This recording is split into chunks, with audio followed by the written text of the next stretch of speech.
What's every up? What's everybody doing? You see, I meant to say what's up, everybody. I messed up, but then I saved myself. But then I messed up again by telling you that I messed up, and I had to save myself. But what's up, everybody? I did it again.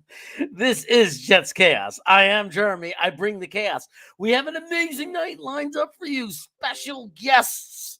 Special guest for the first hour, and then another special guest for the second hour. We're going to talk about the Jets. We're not going to harp only on last week. We're going to talk about next week.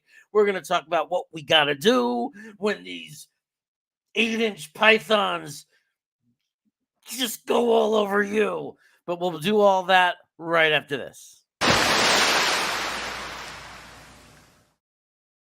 I would regret it if people look back at the first episode and you weren't on it. Yeah, well, I like that. It's called forward thinking. We have one of the worst beats in the world. We do. Our beat is horrible. Connor could shove that article up his ass. And then I went to that game, and I was like, this is the greatest team I've ever seen in my life. I'm a Jet fan. This is going to be the greatest run ever. Yeah. No, because if they take Aquanu, I'm not complaining.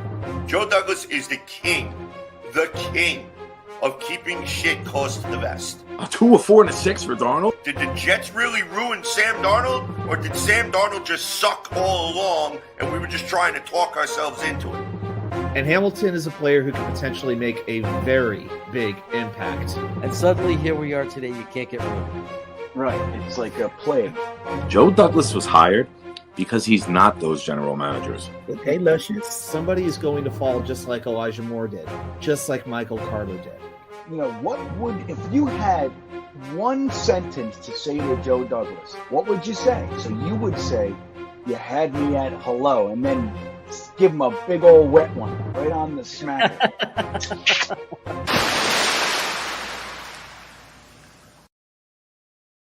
Right on the smacker. But anyway, let's get going. Let's jive and be alive and join a beehive. I don't know, man. I don't know. I'm running out of stuff. I'm getting tired. But you know what? Let's, without further ado, get my co-host on the show. He's happy. Not so much about baseball, but he's happy about the past Sunday. He's happy about what transpired. How do I know this? I know this because he loves this team as much as I do. There's no way he didn't like the result. He couldn't wait to get on air. He was driving his car and looking down at the camera. Frankie wouldn't approve. Yup. Keep your eyes on the road. But let's introduce the hot dog eating, pizza eating, Virginia fan club running, chicken wing eating, Mets rooting, Rangers rooting, Knicks rooting, Wikipedia Sports on YouTube running, the greatest co-host in the world,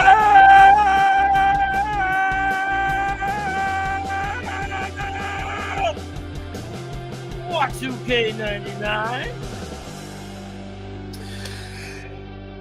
Welcome, Jets fans. Welcome, one and all. We are living in a new world, and that world is called the Island of Relevancy because you know what? It is now the month of October, and we have a season to be excited about, a quarter of the way into the season.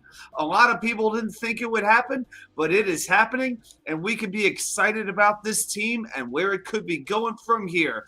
Jeremy, it is great to see you tonight. How are you doing? I'm good. I'm happy. I'm live. I jive. I don't know, man. It's just your chat. I'm doing it again. I've flown an airplane today. I'm always a little warpy or whatever you want to call it after I've been on an airplane. But I'm back in Sacramento where I belong. Because I am known as being a guy from Sacramento now, known from Brooklyn originally. But here we are. We're ready to go. We're ready to talk about the big game coming up on Sunday. It's a big game because there's an opportunity here to go to 3-2, which would be absolutely insane. It feels like forever since we could say that. Since going into a week 5, we have an opportunity to be above 500. 5 years, 2017. It was the Josh McCown season. We were 3-2, but then we only won 2 games the rest of the way. That season didn't quite go so well, but even then, you kind of knew it was a Band-Aid kind of a season. So this is a different feel than that was. So yeah, you can be a little bit extra excited about it. Completely. Yeah. Anyway, we have a special guest right now that we're going to introduce. Special guest. Special He's guest. a good-looking guy. He's a good-looking guy. The girls love him. He's like a teddy bear. They want to give him a hug. When his grandmother made potato latkes, he ate them. He did. He definitely did. He is a bagel-eating, potato latke eating with applesauce. A brisket-eating. Fire spitting. School teaching. That's right, a talk fight spitting. A history buffing. A hanging out and loving Zach Wilson fanatic. Jets talking. Old school. Way back to the weapons hot. Expert on the New York Jets. YouTube content provider, podcaster, the most energizing, the most awesome, spectacular Jet fan in the world.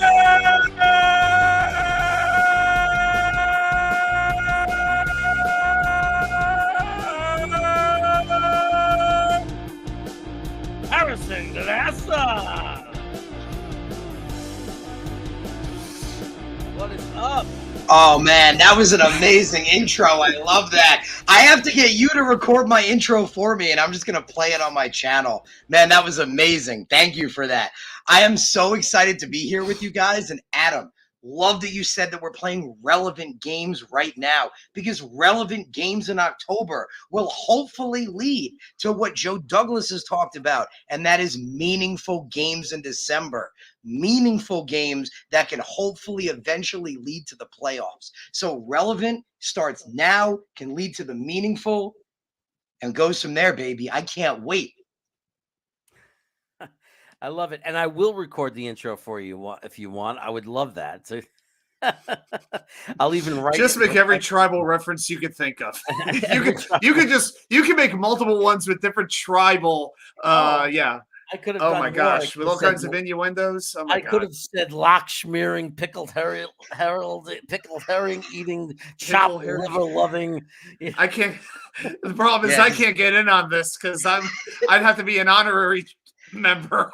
We'll have to invite you into the tribe. Yeah. Oh, boy. I'll let you guys be fellow paisans when the time's right. Also, maybe. Yeah, me and Jeremy were talking earlier about it's Yom Kippur today, and it's not easy to fast. Like I think I made it pretty good. I make it the whole time. I made it till about like almost 4 o'clock ish or so. But you start to get headaches. You don't want to pass out. You gotta eat. I made it till I had the breakfast burrito at the airport. Yeah. This morning I had 5 eggs and some bacon, egg, sausage. I came this close to going to Chipotle this afternoon, but I decided to save a little cash and get one of those nice big $1.99 Costco hot dogs, So inflation lunch right there. So I love it. The sad part is I'm so picky with it. I actually take it home, put on the brown mustard because brown mustard always beats yellow mustard in my book. And because you got to do that right. So, and no ketchup. Again, no ketchup on a hot dog once you're past 12 years old. This should be a rule. No, not that I'm picky. Okay, it's good to know. When I won that hot dog contest, believe me, ketchup was not within an arm's reach of me. I can assure you. So let's watch. Let's say hello to some people in the chat. Jacob Finnegan, welcome.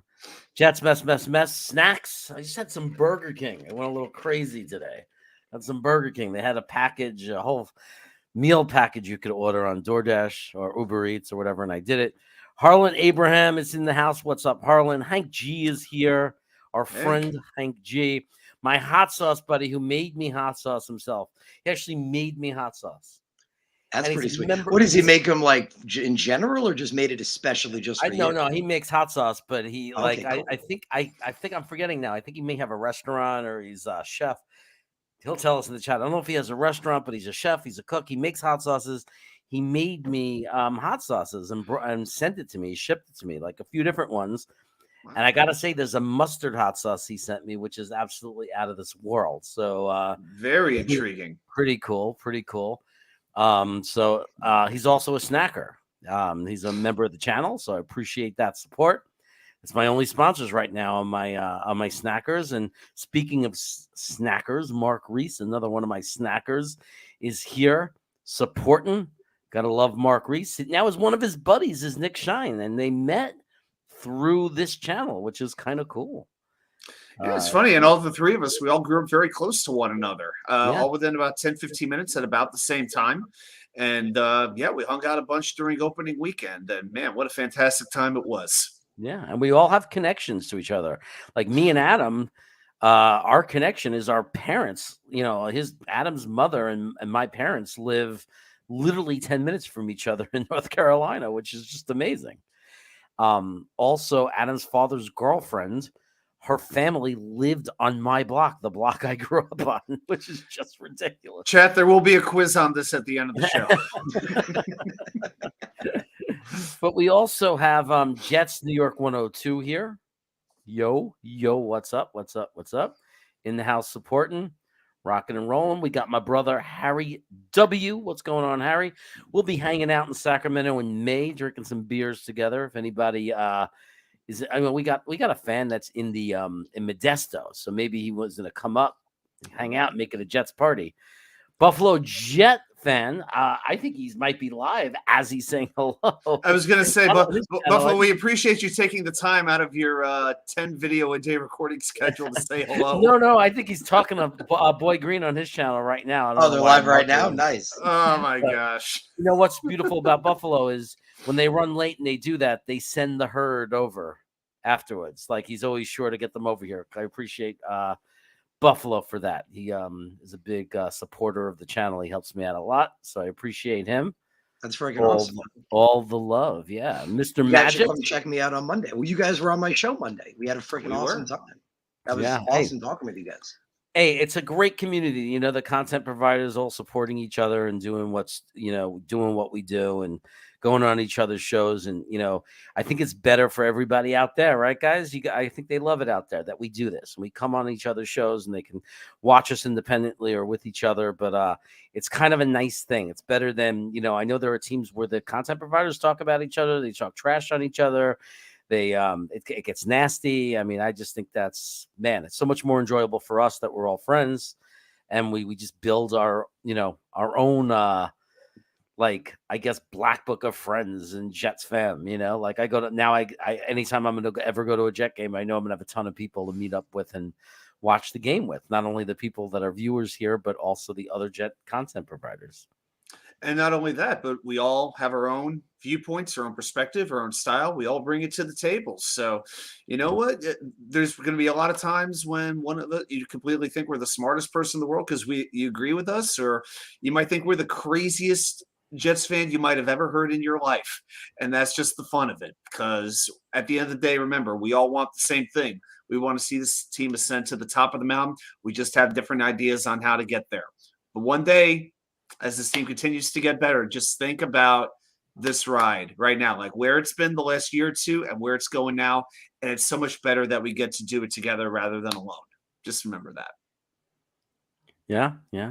And Mark Reese, by the way, who we hung out. We had a great time with Mark. And where'd you guys get to hang out? On Friday night, awesome. we hung up out on Friday night when we all got into New Jersey before the game, and we hung out by like New Brunswick, I think, right? Yeah, downtown New Brunswick at the Tavern on George. It was. Yep, right in the street. Set right in the street. There were a lot of there's some assaults going on. It was a lot of fun stuff going on all around. It was like an episode of Cops all around us. It was amazing. Woo! We got Benji Unger, who's been here all the time lately, man. Thanks a lot, Benji. I appreciate your support. Good to see you here tonight. Thanks for being here. Appreciate you. So now we're all caught up with that.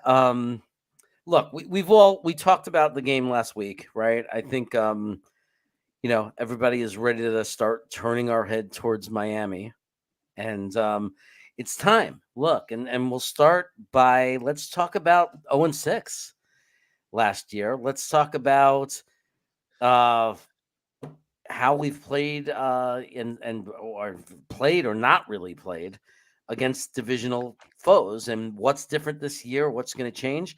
So what do you think the biggest difference is right now going into Miami that makes you believe that we're going to come away with a win, even though recent history says or suggests that we don't have a chance? We'll start with Harrison. So in the NFL, we all know nowadays it's a passing league. That's how it works. It's a passing NFL. That's how you win. That's how you get places. And the person that's catching that ball, the skill positions are the wide receivers. And the one that's covering them are the cornerbacks. So I think, especially in today's NFL, the skill position at wide receiver and corner on both sides of the ball really make or break a lot of teams. And man, we have Garrett Wilson right now, who, we've talked about. Just unbelievable what he looks like already. Like, we look at Elijah Moore, who we all felt, can still be a wide receiver one, and he's looked that way.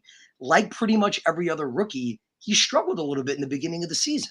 He had his first drop in week 1, took him a little time to get on. Man, freaking Garrett's been kicking ass and taking names since day 1. So this guy, man, I think he's going to easily be one of the best wide receivers in the NFL by the end of the season. And then we talk just about this draft alone. We also got Sauce, on the other side of the ball there. Sauce and DJ are the best, like not even just one of. They're the best cornerback duo in the entire league. These are the only 2 corners in the top 10 right now on the same team. Sauce is already looking elite. It's unbelievable. He already looks that way, putting up crazy passer ratings allowed. Last week shut down pretty much the entire Steelers team himself. Week 3 shuts down Jamar Chase. He's second in the league right now among all cornerbacks, tied for second with passes defensed already. Like, this kid's already elite. DJ's a top corner. So, man, I think those skill positions make the biggest difference. And, yeah, everything else matters, too. The running back, Zach Wilson, obviously, he's going to be getting the ball out. But I think those skill positions on both sides make a big difference. And we got Garrett, we got Elijah, we got Corey Davis, we got Braxton Berrios. They're all getting involved. And on the other side, Sauce and DJ. Man, in the beginning of the season, before it started, we were all saying, Sauce and DJ, they're going to be coming in and locking down guys like Tyreek Hill and Jalen Waddle. And Dolphin fans thought that was hysterical. But, like we joked about on Monday, I don't think they're laughing anymore. It ain't a joke anymore. Those 2 are lockdown corners, as good as really any lockdown corners. So, man, there's a lot of things to be excited about, but those aspects, I think, are the biggest things right now. Yeah. When you go to the recent history of Jets versus Dolphins, it is staggering. And you could point to a whole lot of teams that the Jets have a negative history against. We talk about last week, we were talking about the horrible history in the Commonwealth of Pennsylvania, particularly playing in the city of Pittsburgh. Well, they took care of that streak, and they've also taken care of their losing streak in September. We were spitting that one out. It seemed like all offseason we were talking about that September streak, that they hadn't won one of those September games since Darnold's debut. But the Jets have lost 8 of their 9 games, of their last 9 games, against the Miami Dolphins. The one win was in the first Gase year, a 22-21 snooze fest. So it was one of those games when you felt a little bit sick about winning it. So what's different now? To me, I look at these 2 teams. Number one, I'm very glad Brian Flores is no longer the Dolphins head coach, because I think Flores got a lot out of what I thought was talent that was okay, but I thought they overachieved under him. I think that is one thing that makes a big difference. 2, Robert Saleh is focused on the AFC East. We talked about this on Monday Night, Harrison, on your show. Flight 2022. Episode 5. He was breaking down their record against the AFC East over the last couple of years and how much they've been outscored by total points and points per game, 16.6 per game. And he said that ends now, more colorfully than that. But this is an absolute focus of this team, and I love that they're doing that. One thing that I have never liked is when a coach or a manager says, every game's a big game. Every game, they all count the same. No, they don't. Certain games are bigger than others. Like Rex would even say, it's almost like a 2-game swing when you play a division opponent. because you get the win, but you knock them down a little bit. And I think Robert Saleh has the same focus, and I like that he is focused on this division. And this is a division where, let's be honest, just about every expert out there predicted the Jets to be a last place team. Well, right now we are not a last place team. It's a team called the New England Patriots that's in last place. I just had to say that the Patriots are in last place. It just rolls off the tongue when you say There are that. 10 teams that are worse than the New York Jets right now. That is a beautiful thing. It really is. And we'll break down all the different matchups. We could definitely do that. But I'm just going to start by saying this. The New York Jets, I believe, look like they could be absolute kryptonite for what the Dolphins bring to the table. I am feeling very good about this game. I agree. There's some really good matchups. And I think Benji Unger, thank you so much for the super chat. I appreciate it. It's very generous of you, very considerate. And can't thank you enough. You say the best wide receiver duo in the league versus the best quarterback duo in the league. This is a matchup of the week. And that brings up a really good point, Benji, because first of all, I agree with you. It's an incredibly interesting matchup. As long as Waddle is healthy and is playing at 100%, it's literally elite versus elite.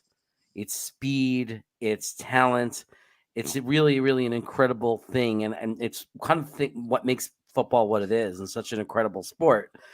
For the real fans, right? When we see matchups like this, I think this points out a big advantage for us because when it's their offense versus our defense, it's very competitive. Right now, Miami's corners are banged up. I don't even know if they're playing. One of them might not play. Both of them might not play. I don't know. Jones is out. Jones is definitely out. He will not be activated this week. And Howard is day-to-day with the groin, but he has not started practicing yet. And that is enormous. That's going to be enormous because on that side of the ball, we're going to have a tremendous advantage. So, but yeah, no, you're 100% right. I saw a funny chat, a funny thing. John Nolte is saying he's making funny, saying there's some egghead guy out in California with a mutated version of us, clones of all of us on 49ers Chaos. There is a channel called 49ers Chaos. I did put the link in the chat. For those of you that are confused by that, I'm making a very big push in the upcoming years. I'm not like rushing it, and pushing it to make it happen tomorrow. But I am trying to set up a future career as a YouTuber. I am. And I decided that with a crowded Jets content provider market and a limited audience, I have to find ways to expand. So living out here in the West Coast and having lots of friends that are super, super duper 49er fans, a couple of them very expert, I decided that I can do channels where I'm not the knowledgeable guy on the team, but I'm the moderator and I find good people to bring and create good content for a channel. So I am doing that. I'm starting that up for the 49ers. So it's not going to interfere with this channel. It's not at all. It's not going to reduce the amount of videos or the amount of times that I'm live, but I am going to start creating the foundation and base for that channel, put some videos up and try to build it up. Because like I said, I don't want to work till I'm 67 running around after elementary school kids. I'd like to do this. And I think one of the ways to do that is take advantage of the fact that the 49ers don't have as many YouTube content providers, certainly not ones that do this. So if you guys can help me out, it does help the algorithms to go over there, hit that link and subscribe. Even if you're not going to watch the content, just giving me the sub helps. If you want to watch some of the videos and like them, it's very much appreciated. So thanks. Just wanted to throw that in. The other thing I wanted to quickly say is anybody going to the game, anybody that's going to go and see the Dolphins Jets game, parking lot F as in Frank, the Jet Lounge, the guys from the Jet Lounge are going to be there. You can go to the Jet Lounge, go to their website or go on Twitter, hunt them down, buy a ticket to their tailgate party. They make fresh sausages and peppers, fresh mozzarella. It's all Jet fam. It's a great time. You don't have to bring anything. You just buy a ticket and the food is all taken care of and you get to hang out with a bunch of great guys, diehard Jet fans. That's part of our community. So I just wanted to say that's parking lot F. And the guy cooking the food is named Steve. It's also known as Sack Exchange. He's an absolutely awesome guy. He is. Yes. So We Dark now Soldier. return you to your regularly scheduled programming. Dark Soldier's here. What's up, But- Dark Soldier? John With the Dolphins, an interesting thing to point out, the passing Yeah. game and corners are a big thing. But as you guys know, I try to bring you guys, press conference stuff from Robert Saleh and the players. Saleh did, when they asked him about the receivers, he did double down, though, because he pointed out that him and Mike McDaniels go way back. He pointed out him and Mike McDaniels have been super close since 2006 when he was an intern with Houston. He said they're really, really close. And he pointed out that Mike McDaniels at his heart is a run-first guy. And even though he's going to try to stretch it vertically, he likes to stretch it horizontally as well. And the running game is a big factor. So, we talked like on Monday as well, that defensive line played well last week, was against, an ass Steelers offense. Well, this is a much better offensive line this week. I mean, it's not Tua, it's Teddy, who's still good, but that's a quality offensive line. So our defensive line has to get pressure and has to contain the run. I would say this. I think their offensive line is a little bit shoddy. I think there's spots where it's very good. I think there's spots where it's very questionable. Now, Terran Armstead is an excellent left tackle, the big guy that they brought over from the Saints. I know he's dealing with a little bit of a toe thing right now. I think he took a maintenance day just to make sure that it was okay.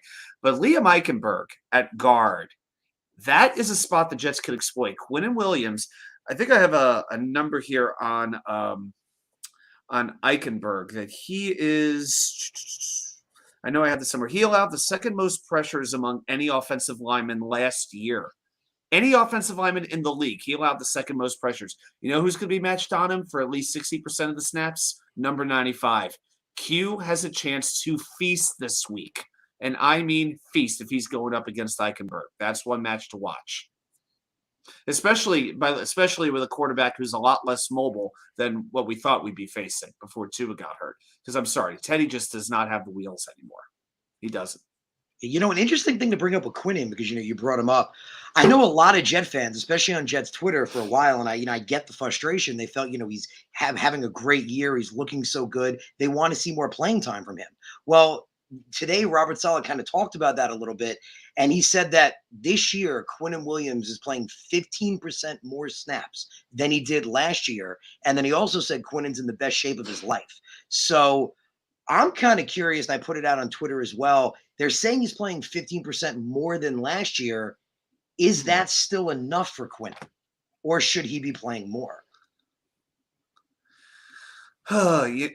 Should he be playing more? I guess it depends who's playing next to him. Now, if you're moving JFM inside, which I think pretty much every Jets fan and their brother have been screaming about for a couple weeks now, and with every week that opinion seems to gain more and more steam.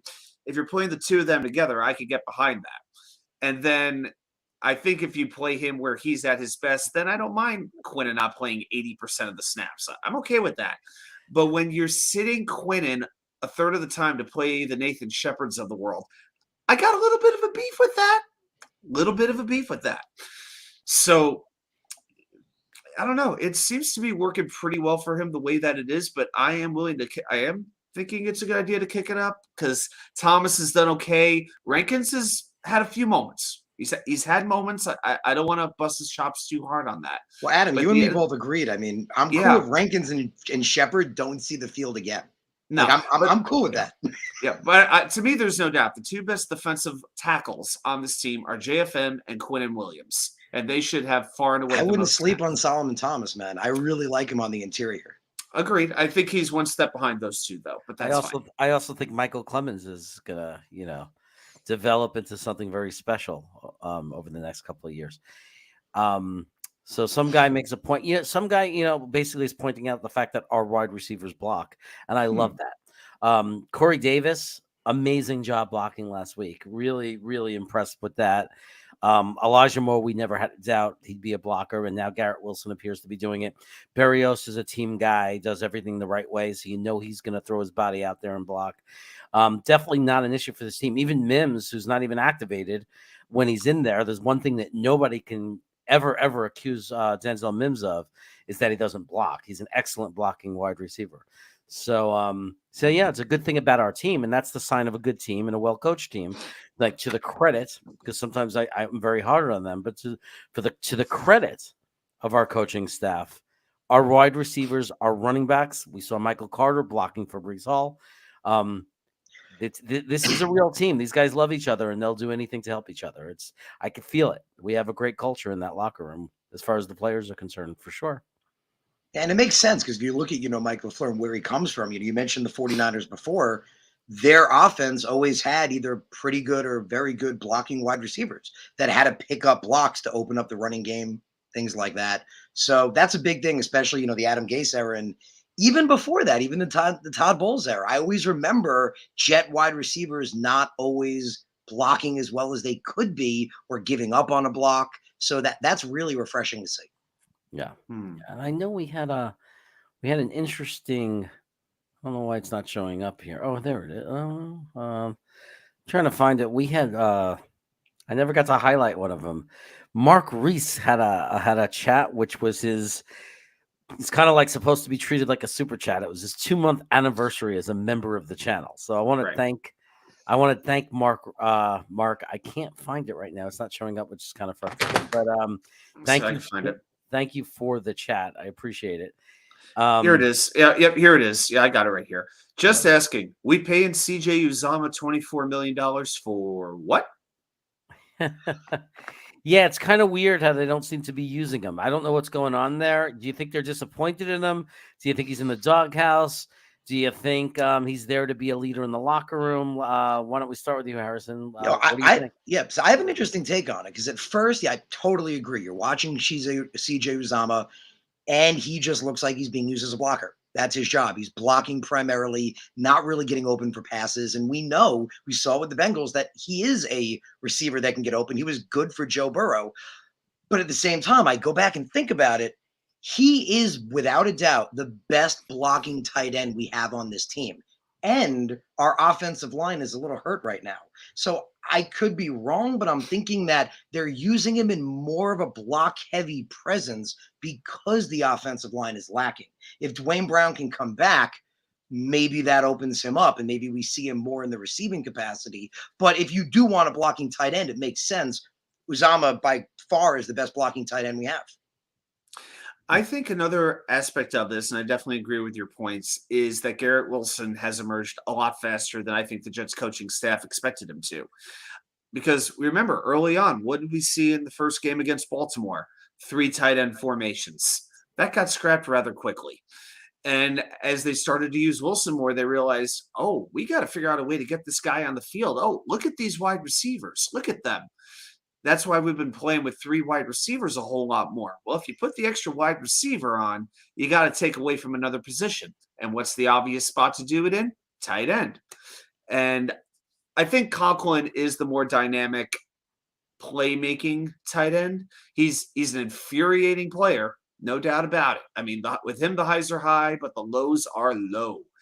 So to me, Uzama, he's playing right now at about 45% or so of the snaps. So it's not like he's glued to the bench. It isn't like that. But I believe he is there for his ability to block and his leadership. I think he's a little bit like a Bart Scott for me of the offense. Like when the Jets brought Bart Scott in, they weren't bringing in a top-level elite linebacker. They were looking for somebody who could help establish a culture, instill a spirit, and, play his role, but they weren't looking for him to be the guy. And I think CJ is kind of in that same sort of a vein. So, no, I don't think it's money poorly spent at all because, I don't think that the plan they had for him in mind was able to come to fruition because Garrett Wilson emerged, and you have to ride the hot hand. And this coaching staff is smart enough to do that. Yeah. If I could just add on to that, because I think Adam makes a really good point. On that, there's no award at the end of the season for having money left over. Like there's no prize for, having extra salary cap. So if the offense is looking really good and the receivers are looking really good and we're playing really well and we're winning, I'm okay with paying Uzama as a blocker if he's making good blocks and picking up good blocks.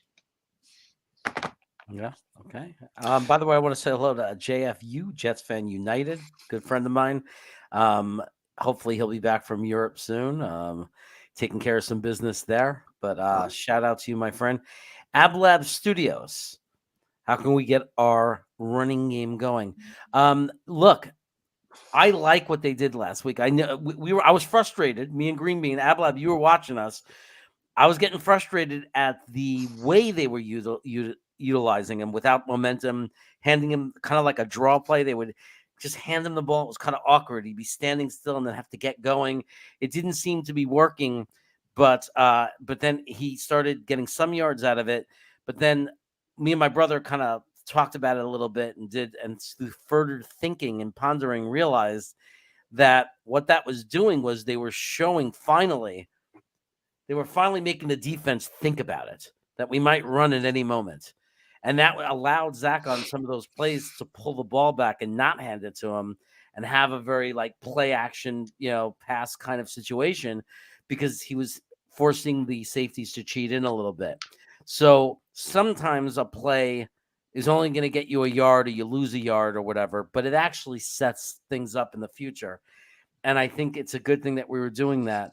I don't think our running game is awful or horrible, but I do think the production could get a lot better, and I think it will, as long and especially if we see if the Zach Wilson of the fourth quarter, if that's our Zach Wilson, if he's grown up, if he's crossed the barrier in his career, we're not going to always be rushing to score to catch up down 10 points.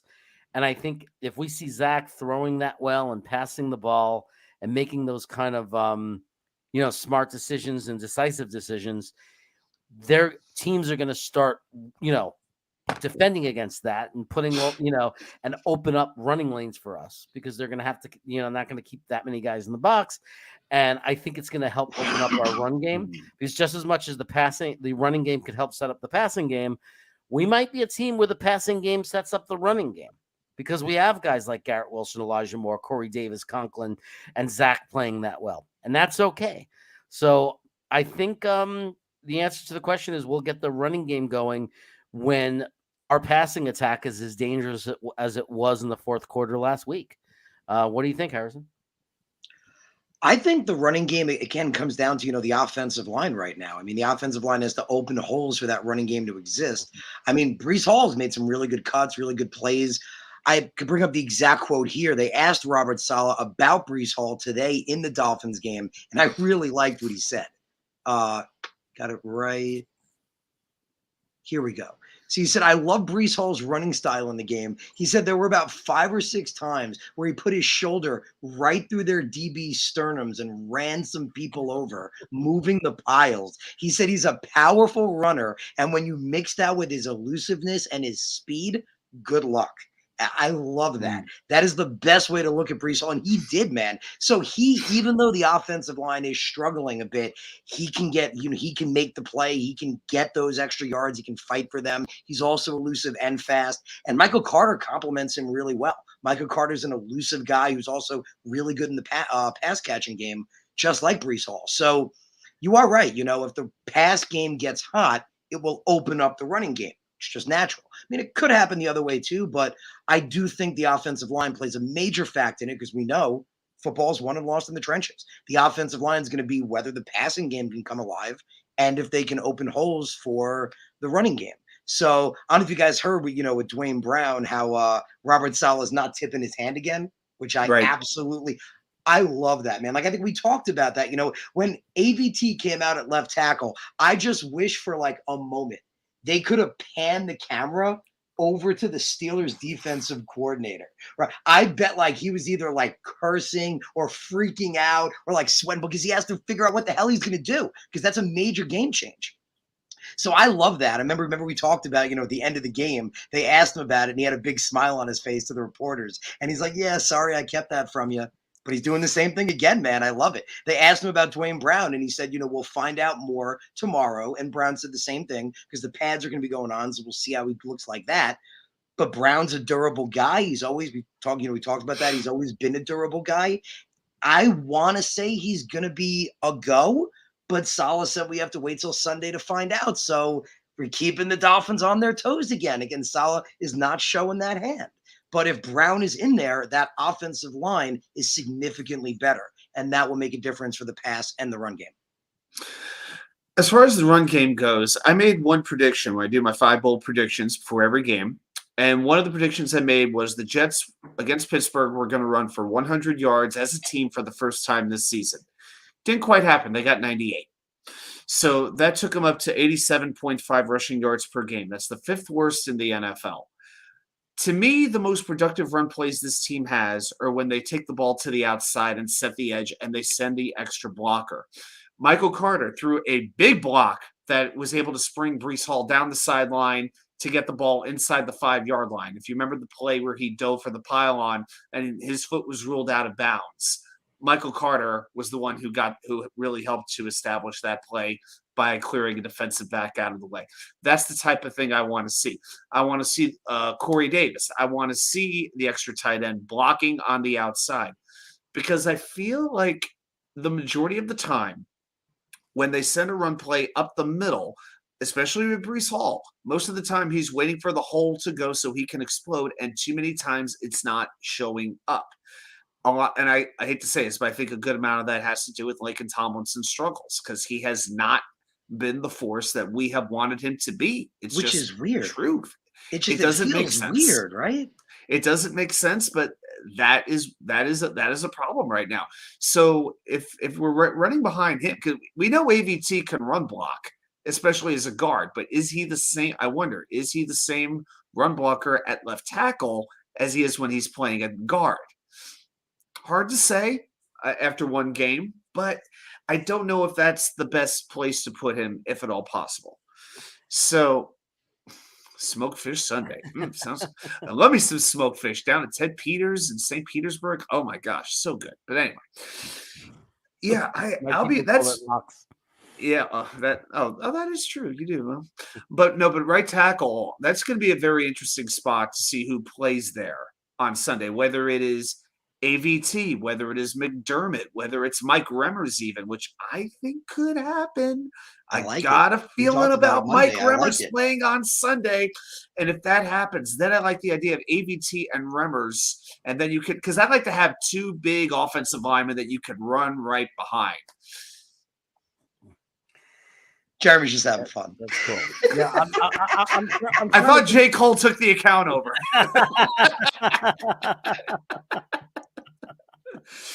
So I like to have a big left tackle and left guard, or a right guard and right tackle, opening up holes for the running backs, especially one like Breece Hall, who thrives on finding the hole and pounding right through into space for a big gain.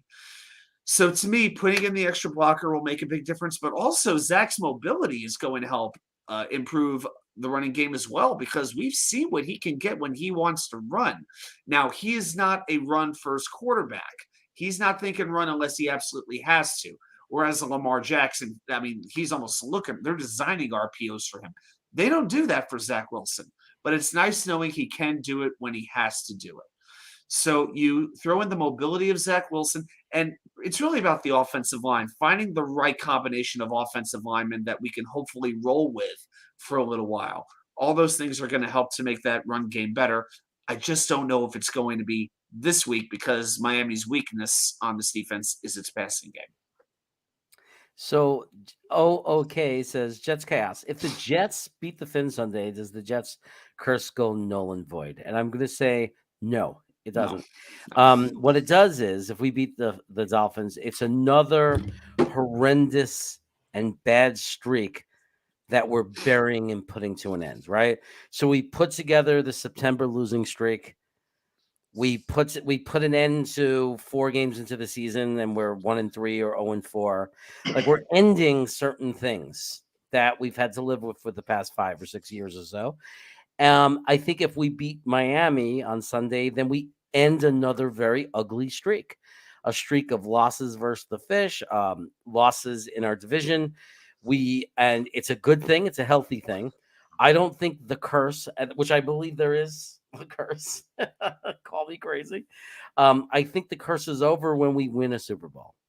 And until we win, because it's not like, I feel like we have a curse on us for the last 40 years. And it's not like we haven't had AFC championship games and great seasons. That's not what the curse is. The curse is that we never gotten to the top of the mountain. Until we do, I feel cursed, because I'm 51 years old and I've never lived to see a Jets Super Bowl. So to me, that's a curse. And that will be over when when we see someone like Zach Wilson or Robert Saleh holding up the Vince Lombardi trophy. And to me, it's one curse at a time. I think we got to beat Miami. I think we got to beat New England because we have a 7-year drought against them. That has to be done. I mean, pretty much the only drought we know we can't break this year is the one against the Eagles. So to me, I felt 2-4 was a realistic target for our division record this season. And I'm a little hesitant to move off of that, even though we do see a better team. We still have to see the Jets put 60 minutes together. And we haven't really seen them play that. Like there was about a 20-minute span against Pittsburgh that they just did not look good. And you just had a sick feeling from like 5 minutes left in the second quarter till about pretty much through the entire third quarter.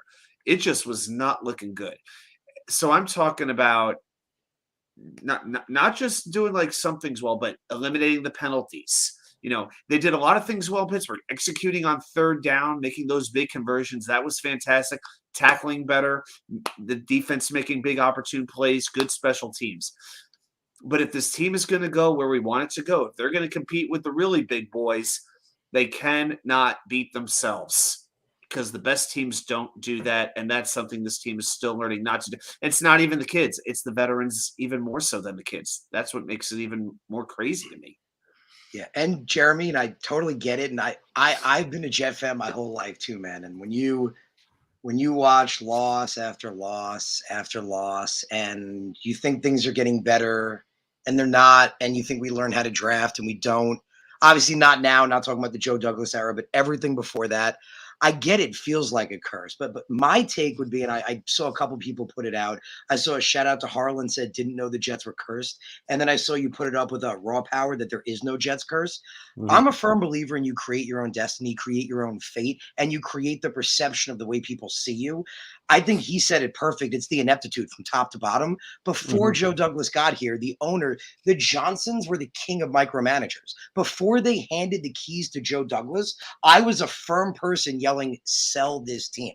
I was back when I was able to, before I was teaching as much as I was writing articles on my site, wrote a whole thing calling it the trickle down effect of dysfunction, how it was just trickling down from the top all the way through. And once, Joe Douglas came in, we saw that starting to change. We saw a GM that knows how to be a GM, understands football, understands trades and drafting and value and everything. And then finally, the Johnsons give him the keys. They step back. The micromanaging before that was toxic, was killer. And you go back, those Parcells years, right? We had some quality football years. So I think it's really just, like they were saying, ineptitude and creating your own luck and logic. Because if you're a bad team for a long time, remember, we can't get the top. Not anymore, I don't think, right? But we couldn't for a while get the top free agents. It's just how they don't want to come to your team. Remember, we had that with I don't know why I'm blanking on Thuney. We had that with Thuney, remember? Thuney chose another team over us. It's just how it, if you're that bottom, they don't want to play for you. I think it is an unfortunate effect, but I think it's turning around. It's little by little, but Joe Douglas started it, coming in, making these right decisions. The Johnsons aided to that by finally stepping back. Again, before they gave him the keys, I was a firm person with everyone on Twitter that this team had to be sold. They were the micromanaging monsters, but they finally realized they got the right thing in Joe. Joe's making the decisions. Saleh, again, I'm not 100%. I'm 100% on Joe. I'm getting there with Saleh. I love what he says. I love the mentality that he brings. I love the way he's changing the culture. I love how so many free agents came here because of him. But we have to keep translating that to wins. And we have to keep translating that to production. Harrison, if it's okay, Mike Saunders. Yeah, I want to go to Mike Saunders' questions. So, do you have examples of? Because I don't think of the Johnsons necessarily micromanaging. I definitely think they invest in the team. Whether it's the the Florham Park facility, whether all kinds of things. They're definitely willing to spend to win. I just think their issue is they make bad hires. I think they have hired. When I say micromanaging, that's what I understand. So yeah, to understand that, that's really what I mean. I mean, not making right decisions. And again, it's we're going back way in the past, but I remember when I wrote the article a few years ago, I did a bunch of research to find it. If you guys check it out, it's on my website. Unfortunately, I haven't been able to write as much, but I did write a piece back then. Just there were a lot of things, and I just remember, just even fans in general saying, oh, that the Johnsons, influenced this decision potentially, and we can't prove it, right? But maybe influenced draft picks or influenced decisions that were being made potentially. And I think, what the Johnsons saying, we're going to step back and give Joe Douglas the keys. Remember, that was a big deal when that happened. I think that's kind of what the statement was, that, we're not going to be the voice in the ear anymore of, what we think or the direction. We trust the direction that you're taking us in. So maybe that's more of a better way to put it. It definitely feels like there was a shift in culture since JD has joined and Gase was gone. Like as soon as Gase was gone, and it feels like JD was given the team. I don't know for a fact that GMs didn't have total control of the team, or that, I don't know what changed. I'm not going to lie and pretend that I do. I'm just going to say it feels like it changed. It feels like the Johnsons, just as from a fan's perspective, it feels like they almost waved the white flag and said, this is not working. Like us trying to do this, we're doing this, we're trying everything. And I think I think the first evidence of it was when they found that consulting company to find a coach. But then they got pulled back in. But I think with JD, I really feel like, and it doesn't really matter about the past. I think it matters what's going on now. And I really believe that right now, and this is the most important thing, this is JD's club. Like they gave JD the team. They're enjoying it like fans. They're it's their product. So they're there. They're in the room on draft day. They're going to want to talk to the players. They're going to want to be involved like every owner because it's their team. I mean, it's like, we're talking about multi-billion-dollar, asset. But the decisions, the draft decisions, you didn't see JD have to make another call to the Johnsons to get permission, right? When he traded to get JJ, he was clearly calling GM after GM. There was no other phone call, or he didn't look up and call over Woody Johnson and said, can I do this? Like he made the decision to do it. So, look, the reality is right now we have a football guy, one that I respect the hell out of running this organization, and that's Joe Douglas. And at the end of the day, if your leaders are in place, if you have the right guys at the biggest spots, at GM, coach, and quarterback, then a lot of the times the rest of it just falls into place. I think we can be pretty confident we got the right GM. We're seeing good signs from the quarterback. The coach is probably the biggest question mark at this point. You see good, you see bad, he's still finding his way.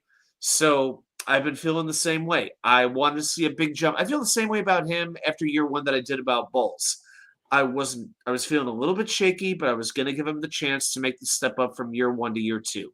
And I think we're seeing some steps up, but we're going to know in a couple of months I think we're really going to know in a couple of months if this is a coach who could potentially lead us to a level of success that we're going to remember. And not just to be like, oh, we made the playoffs this one time. No, I want to be more than that. I don't know if this is the coach yet, but he could be. Yeah, but I will say this, and I mean, maybe other Jet fans feel different, and in the chat, feel free to disagree. But I felt like when Todd Bowles came, it didn't feel like a culture change per se. It felt like a good direction. I was at the time, like you said, happy with the signing. A defensive-minded guy. I liked the mentality he brought to the defense, but it didn't feel as much of a culture change as it felt like when Saleh with Joe Douglas it started, but then when Saleh came in, so many of those players we saw in the first year and second year literally saying we came here because of Robert Saleh. We came here because of what he's building. We want to be part of this. So again, I want to believe it because it feels like that culture change is there and they all buy into it. I don't know the exact quote in front of me, but Breece Hall literally nailed it right when he was drafted. They asked him about the culture with the Jets, and he literally compared it to Iowa State. He literally compared it to Iowa State, where he said that, when I came in, I can immediately tell there's a certain way things are done. There's a certain way things are. And if you don't buy into it and do it this way, the door's right over there. And he said he loved that. The 5-star culture. That's what he talked about. 5-star culture. He said he had Iowa State compared to other schools. And that was one of the reasons he went to Iowa State as opposed to a bigger school. And that's something that he really values. He's not worried about being, in the biggest and the brightest spot. He wants to be in the place where it fits right. And if he's feeling that way about the Jets, because he had the choice to go to Iowa State. He didn't have the choice to come to the Jets. Jets drafted him. So if he feels that same way, that gives me very good hope about the future and that this is the kind of place where good players want to be. This is a great point by Ryder and Talon's PA because it's very true. We haven't won 2 consecutive games in a long time. And I know the game that Ryder is talking about probably more than any other game was the letdown in London after the win against Tennessee, because I remember being very excited about the possibility of 2-3 last year and ending up 1-4. And I agree. It's another reason. It's another thing and another reason to really want a win and to say that a win would be so big on Sunday, because there's so many things that would end. There's so many things that would show change and really stick out as a difference in the team this year. Winning 2 games in a row, beating a divisional foe, not having a letdown game after a win. So many things would change for this regime and for the Jets of the last 4 or 5 years. So it's a big game. It's a big game. And it would be great if we can come away with a win. There's no other way to say it. And it's a big game for our defense too, because we talked about, on Monday as well, the pass rush was really good against a bad offense and wasn't there every week before that. The safeties were really, really good also against the bad offense and weren't good before that. So we need to see that continuing to translate. We need to see that momentum because we know the linebackers. I felt like the linebackers have been better. They've been better than people giving them credit for. We know the linebackers are going to be good. We know what our cornerbacks are. We need to continue to see the defensive line and the safeties play at a high level. Yep. You know what, actually, Jeremy, what you said a moment ago that made me laugh when you were talking about inside, when you said last season you were excited about the possibility of being 2-3.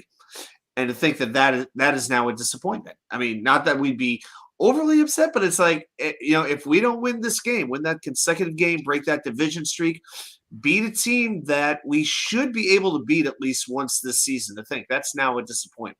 So just the difference in one game, the way it just changes your perspective on the season is just, it's amazing. Yeah, it really is. But one of the things here with Miami, I mean, they are allowing 403 yards per game. This is not – they have some talent on the defense. This is not a lockdown defense.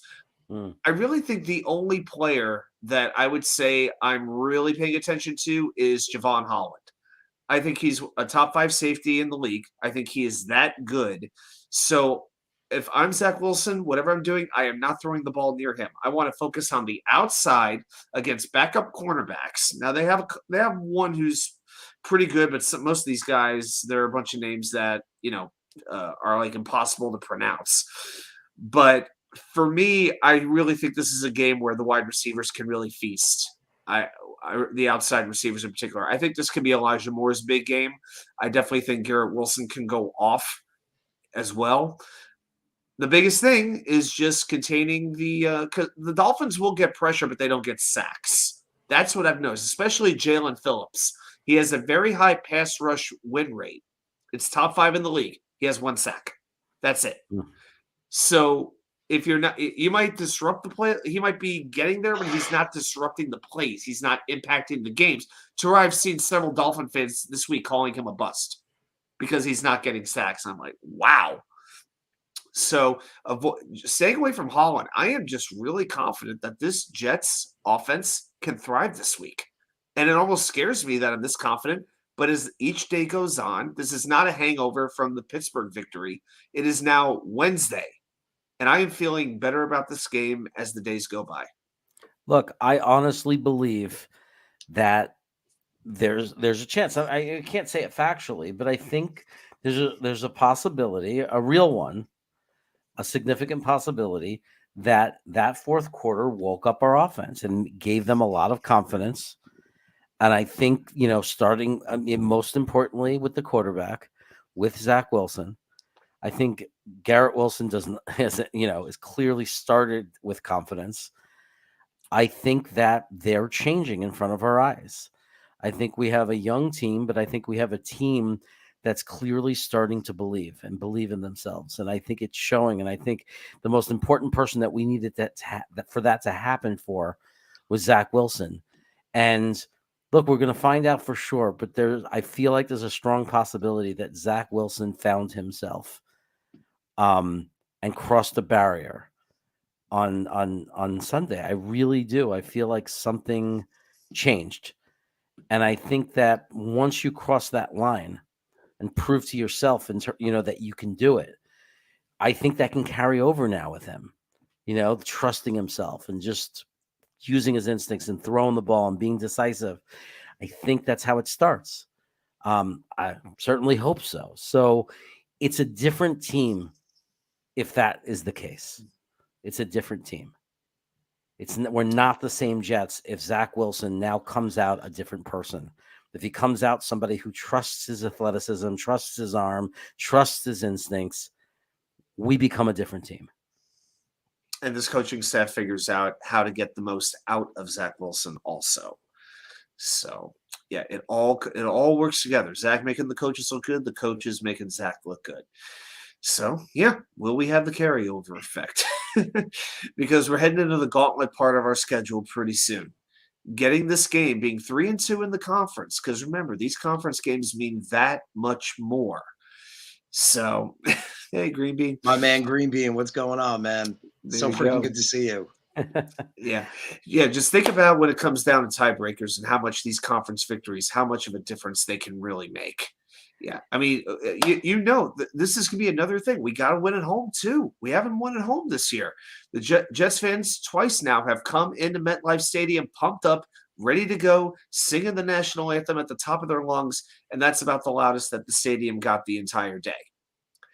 Get off to a quick start and let the fans know. It feels like I say this every week. Get off to a quick start and get a lead. They got a lead in Pittsburgh. They lost the lead, and they eventually got it back. How about we just take this freaking game from wire to wire? How about we take the lead early, and I'm not saying blow the Dolphins out by 30 points, but have a decisive lead where we show them that we are better than they are. We may not have the flashiest names on compared to them, but we're the better coach team and the more well-rounded team. They can do it. Yeah. And Adam, on that, Robert Saleh actually said something just on that today. They asked him about, winning home games, and he literally said, you're supposed to win your home games. And this part you're going to love, mentioned the fans. He said, we've got to get our fans cheering loud, but we've also got to give them a reason to cheer. I like how he ended it by saying, one thing about this team, which is true, is that they've got no quit in them. For 60 minutes, our opponent's going to get everything that we've got. And we've seen that from them. And that's a big thing with this team this year. But yeah, they're acknowledging that. They haven't won the home games yet. They got to win. Fans got to cheer, but we got to give them a reason to cheer. But man, we saw it in those two games. There's no quitting this team. Both of those wins were comeback wins. That's an important thing because you got to fight all 60 minutes. Great point. So, hey, Harrison, I don't know how much longer you can stay. You're welcome to stay as long as you can. Yeah, unfortunately, I do have to jet off. There's maybe one more question you wanted to ask about her. Okay, no, that's awesome. You can stay as long as you want, though. I didn't know do you want to? I'm going to introduce another guest for the second half of the show. Do you want to stay for that, or do you want to Oh, I gotta. Yeah, unfortunately, I gotta wake up early. Okay, I'm a teacher too, so I gotta tell everybody where to find you, and yeah. Definitely. So if you guys you can see the name right down here. You can find me at YouTube. It's the Take Flight Spit and Fire podcast. I do my show Monday nights. Jeremy and Adam joined me last time. It was a freaking awesome time. It's Monday nights live at 7 p.m. We do the same thing. We talk all about the Jets. I love, all the comments in the chat. Same thing. Throw them up on the screen. Talk about stuff. You guys ask me questions. So I would absolutely love if all of you guys be able to join me on my show as well. It'll be awesome to talk with you guys. So again, that's Monday nights, 7 p.m. Eastern Standard Time. If you guys can all be there, that would be awesome. And again, if you could subscribe, it's the Take Flight Spit and Fire podcast. Jeremy, Adam, thank you so much for having me. Always a freaking pleasure. It was great to have you, Harrison. Thanks for joining us. Great talking to you. Have a good night, buddy. Thank you. You guys too. Okay, guys, I'm excited about this. We're going to shift the show a little bit. We're going to do something different. We won last week, and with that, and more than just talking about the plays, I want to know where we were strong, where we were weak. I don't know exactly what he has in store for us, but I'm about to introduce our next guest, who's going to show us some things that every time he does this, it's eye-opening. It makes me understand the game of football better. It makes me understand our Jets better, what our players are doing that are good that we don't always see, and maybe even pointing out mistakes that we don't always see. So let's get to it. He says he's not a nerd. Doesn't like the word geek. He's a New Yorker. There's no way he's going to admit any of that. But yet he spends hours looking and analyzing tape for no reason, apparently, because before we even had YouTube, this guy was doing it, studying numbers, studying this, studying that.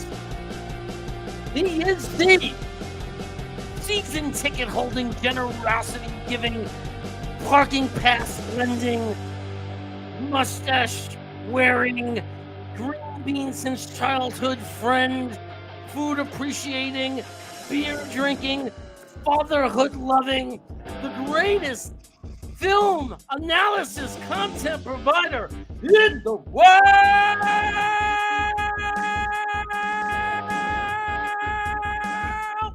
Tom City. Gentlemen, chat, what's happening? God, the intro gets better and better every time, man. I feel like I have something to live up to here. A lot of pressure.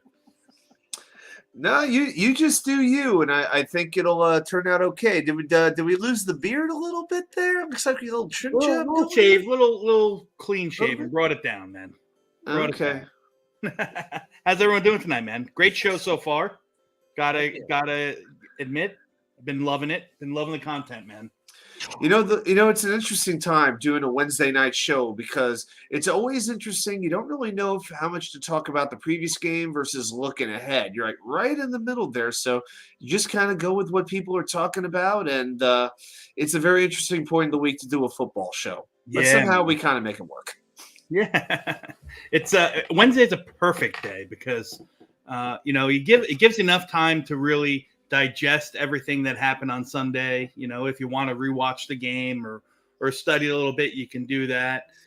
You have nothing really going on, especially now that baseball season's over and we're kind of in that limbo between basketball and hockey if you're fans of those sports. So you can prepare for this Sunday's game, so on and so forth. So for me, Wednesdays are great, man. Wednesdays are a beautiful day. It's a good day. Yeah, man. I like it at work because we have the students half day on Wednesdays. And even though I have to work the same amount of hours, it's still a lot less stressful when you get the kids out at 12:30. Yep.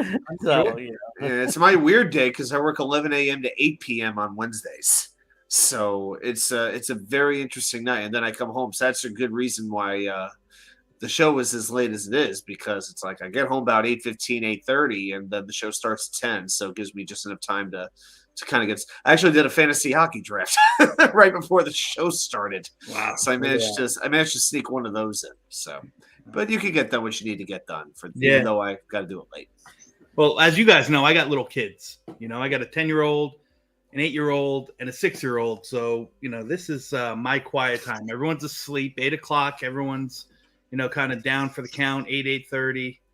I can unwind and kind of do my nerd out, as Jeremy would refer to it. So what do you got for us today? What are we going to be focusing on the tape? So, I've been doing a lot. First off, I have to say I was really, really, really excited and really happy with Sunday's game. Was it the cleanest game? No. Was it the best game that I've ever seen the Jets play? No. But I felt something different about Sunday's game. I felt like Cleveland's game, the excitement of the comeback and all the hoopla of all that was fabulous, but there was something that kind of just still felt off, because even social media and the media in general, all they kept saying was, oh, Cleveland gave that to the Jets. The Jets didn't take it. I felt like Sunday we came and we took it. You know what I mean? And we've been talking about wanting to see Zach and supporting Zach and really having him step up and take that next step. And I liked a lot of what I saw. You know, was there mistakes? Yes. Was it a perfect game? No. But I couldn't, I left very satisfied in all three aspects, offense, defense, and special teams, left very satisfied and really thought that we came in to a hostile environment and took a game that, the old Jets would have just walked away from. No. This is interesting. I had a talk with some guy, and one of the reasons I have been talking about JFM playing the edge, and one of the reasons I felt or noticed during the game that he was leaving the left side of our defense exposed as far as the edge was because I noticed that he was getting inside of the linemen.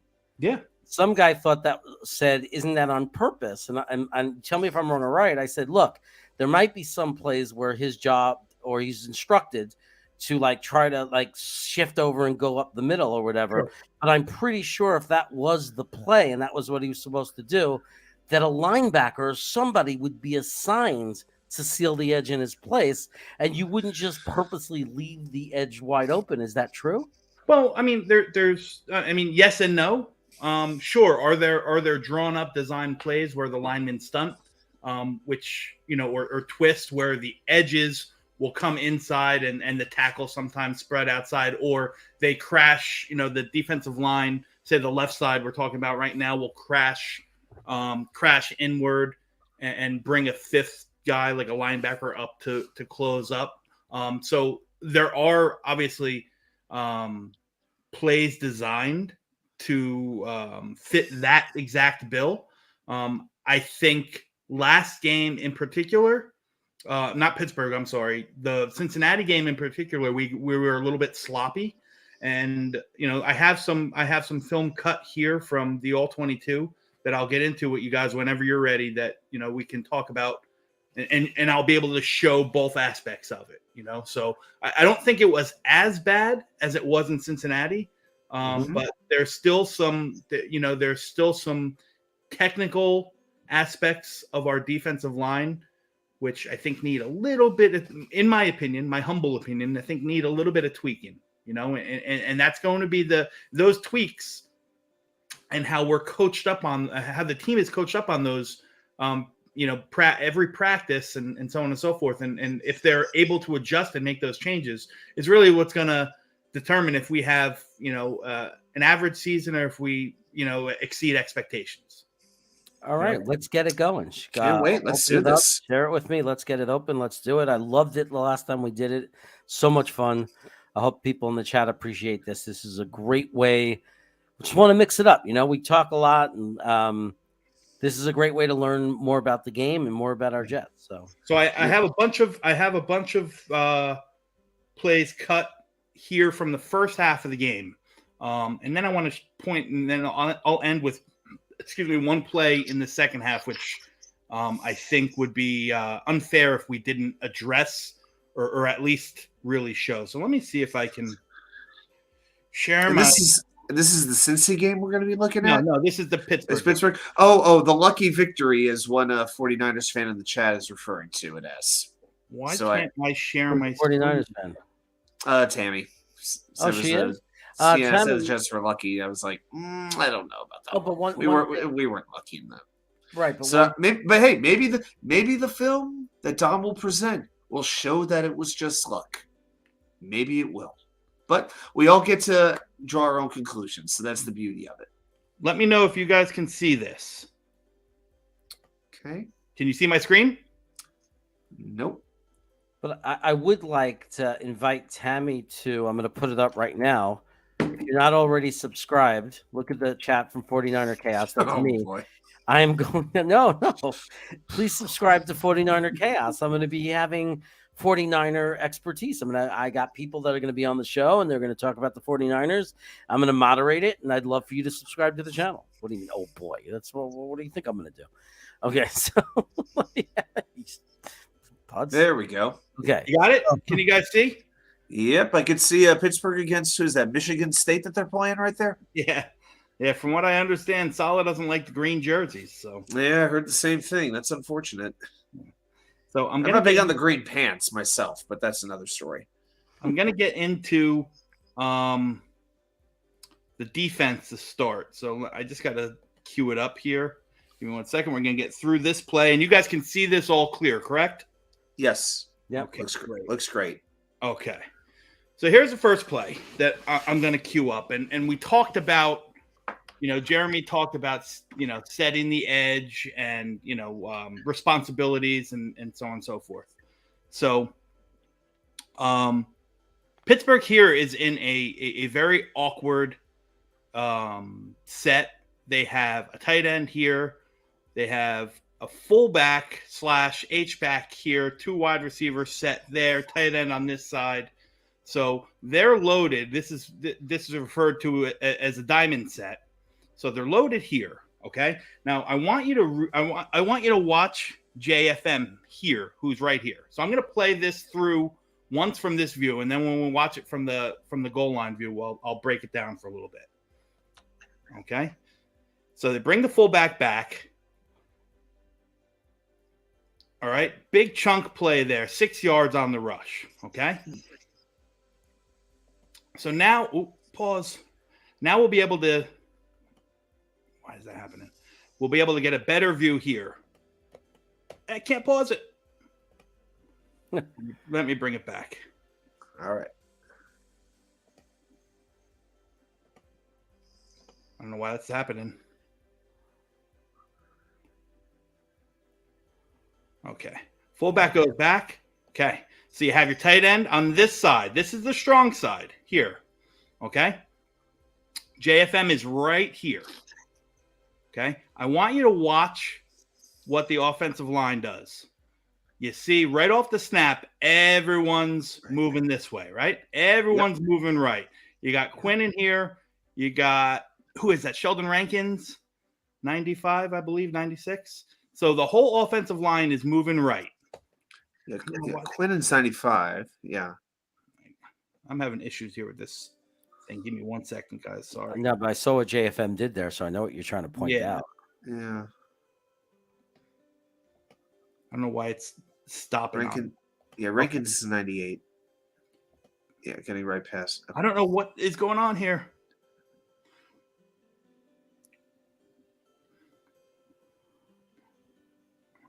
Okay, so we're back here. I want you to watch JFM right on the edge. Boom. Okay, we have a crack right here. He cracks down. The lineman's pulling out here. Trubisky opens up, toss sweep. All right. So JFM right here should be reading this offensive lineman. He gets it. He should be able to work right through this easy little crack block. What he needs to do is fight outside. Can you see this hand moving here? Yes. He should be fighting across the face of the pulling lineman here. But instead, watch what he does. Gets sucked right inside, and this little twerp of a wide receiver just takes JFM right out of the play. We talked about getting sucked in, right? A twerp. Absolutely bad, bad technique from JFM. Even worse, to compound it, we have Jordan Whitehead here. Jordan Whitehead does the same thing. I'm not going to try to rewind it here because I'm having troubles right now, but he starts, his first move is up and to the right. He should also, everything is moving left. The linemen all take their jab steps to the right. You have a pull and guard here. So this tells you sweep. JFM's responsibility is to be in this lane. Whitehead's responsibility is to be in this lane. And then you have Quan and Mosley here are supposed to backfill, right? That's how you fill all the gaps and stop these, these toss sweeps, these power sweeps with linemen pulling and leading the way out. So right now, JFM's out of the play. He should be sealing this edge right here. But he's completely out of the play. Little number 89 just completely bulldozes JFM out of the play. Whitehead's already sucked in. So now you have this pulling guard, you have this fullback And you have this lineman who's already out in the second level on CJ Mosley. So in essence, you can't see what's happening on the corner, but in essence, you have 1 and 2 that have to seal off 1 right here. Mm-hmm. Right? Bad technique. All right. Big yardage chunk play. But thank God Quan and Q saved the day here, and I'll play it through. Yeah, I was about to say Alexander is the only hope here. Yes. So the lineman makes the lineman does what he comes out and he's lead blocking, and he takes the first guy that he sees. His job here is to blow this hole open. 44, the fullback, it goes on Quan. He blows it open, and there's the hole right there. Look at Quinn and Williams. He does an excellent job of releasing, shedding his blocker, and moving laterally right down the line. Now, Quan does a great job here also as I finish it up. All right. Quan did, I don't know if you can even make it out. It's a very, very subtle move, but this is what JFM should have done from the get-go. I think he went forward a little bit. Oh, I did. I'm sorry. There you go. It's like, there you go. 130-ish, right around there. Okay. So Quan, see how he cuts it in? You'll see it better from this end. If JFM does that and crosses through the face of that guard, this play is blown up in the backfield probably, or at least for a minimal gain. But Quan makes a great play, hesitation. and Q does an excellent job coming down the line. Quentin Williams really saves that play from being a bigger chunk play than 7 yards. So again, we talked about being sucked in from the edges. That was so blatant that me and Green Bean at the same time said it. We were like, come on, get JFM on the inside of that line, because we both yelled it. Yeah. That he should play on the inside or something. We were both so frustrated because it was so blatant, that how open that was. But then, man, Quinnen and Quan really saved our lives on that. They did. So again, we talked about you came right off the bat talking about, securing the edge. JFM right there. I mean, and that's football 101. Like I'm no coach, but everybody knows, you see a guy, if you see linemen pulling, you get across their face. That's what you do. Because if nothing more, you help avoid them from getting into the second level and that pulling guard getting on Sauce Gardner. Again, without Q and Quan in that play, that could easily break for a touchdown. All right. So I'm going to bust right into this next play, which is a really, really good rep here by New York Jet favorite of the week, LaMarcus Joyner. Okay. So they set up here and they bring in, they bring the man in motion right across the formation here. So we have a tight end lined up on this side, and we're going to have, the 3x1, 13 personnel, 3x1 on one side. Okay. So as he goes in motion here, you notice that no one trails him. So right off the bat, Trubisky knows that they're in zone. All right. That's an instant tell. All right. They have it disguised as they're manning up on them. They're disguising their cover 2 here, because that's exactly what they're playing. And I'll break it down for you. But they're disguising their cover 2 as one deep man-on-man zone. Man here, man here, man here. But they're not. When this guy moves in motion, now Trubisky knows that they're in a zone, right? So, as we go here, okay, watch.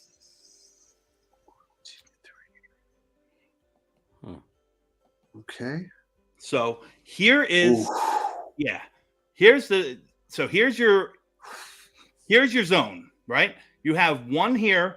He's going to play the deep corner. He's going to come across here. Okay. So Trubisky has an open pocket. Look at all of this room. Man. Look at all of this room. And you have these guys are back where they should be. They get the proper depth here, this level of defense. And I'm going to let this one play. And this guy just keeps streaking, right? He just keeps streaking. So here's your 2 deep zone. Whoa. Here's your 2 deep zone. 1 and 2. We're across the top here. We're in man match on the top. I think that's Sauce Gardner man matched on the top. And Trubisky just lets it go. All right. A lot of ground to cover for LaMarcus Joyner. And we'll watch it from the back end here. Okay. Such a critical play. Oh, so big. Linebackers are sucked in. And look at all this ground that he catches up. Thank God it's a little bit of an underthrown ball. Yep. Right? Great rep by Joyner. Absolutely. Okay. We're going to move Yeah, forward. Trubisky threw that just a little bit late because then the sideline came into the play because Pickens had to slow up a little bit. And that allowed Joyner to catch up, I think. Here we go. Here, now we talked about bad defensive edge play before from JFM. Yeah. Now let's look at the opposite here. Okay, I'm going to play this through, and then we'll walk it through on the end zone shot. But I want you to focus right here at the top. Who is that up there? That's JJ? That's JJ, right? I can see Yes, that. JJ, 52. Jermaine Johnson. He's in 7 technique, which is shading the outside of the tackle. He's got help here on the edge. And he's violent, man. He is a violent edge setter, run defender. Oh, don't do this again. Look at the difference, some guy. If you're out there, pay attention to this. This is what I was talking about. Okay. Oh, so we'll break it down here. We'll break it down from this edge. Okay. So here's JJ right here. Okay. Here's Mosley. So Mosley does a great job actually filling that backside, that strong side. You see, they shift, and Mosley sees the pulling guards, and what does he do? He reacts here. Marcel Harris does exactly what he's supposed to do. He takes on the blocker. Okay, but here's JJ. Let me see if I can rewind it. He's on the outside of his blocker. Let me rewind it just a little bit. 250. That's good. Yeah. Okay. I want you to watch JJ the whole time. Okay. All right. Okay. Sneaking his way in on fire move. Violent. Boom. He blows the play up right from the get-go. He blows that blocker right off of the ball. Watch him again. Here he is. Okay. He sees. Oh, don't do this. Come on. There we go. He's got the tight end now. Boom. And he takes him. You got a crackdown block here, right?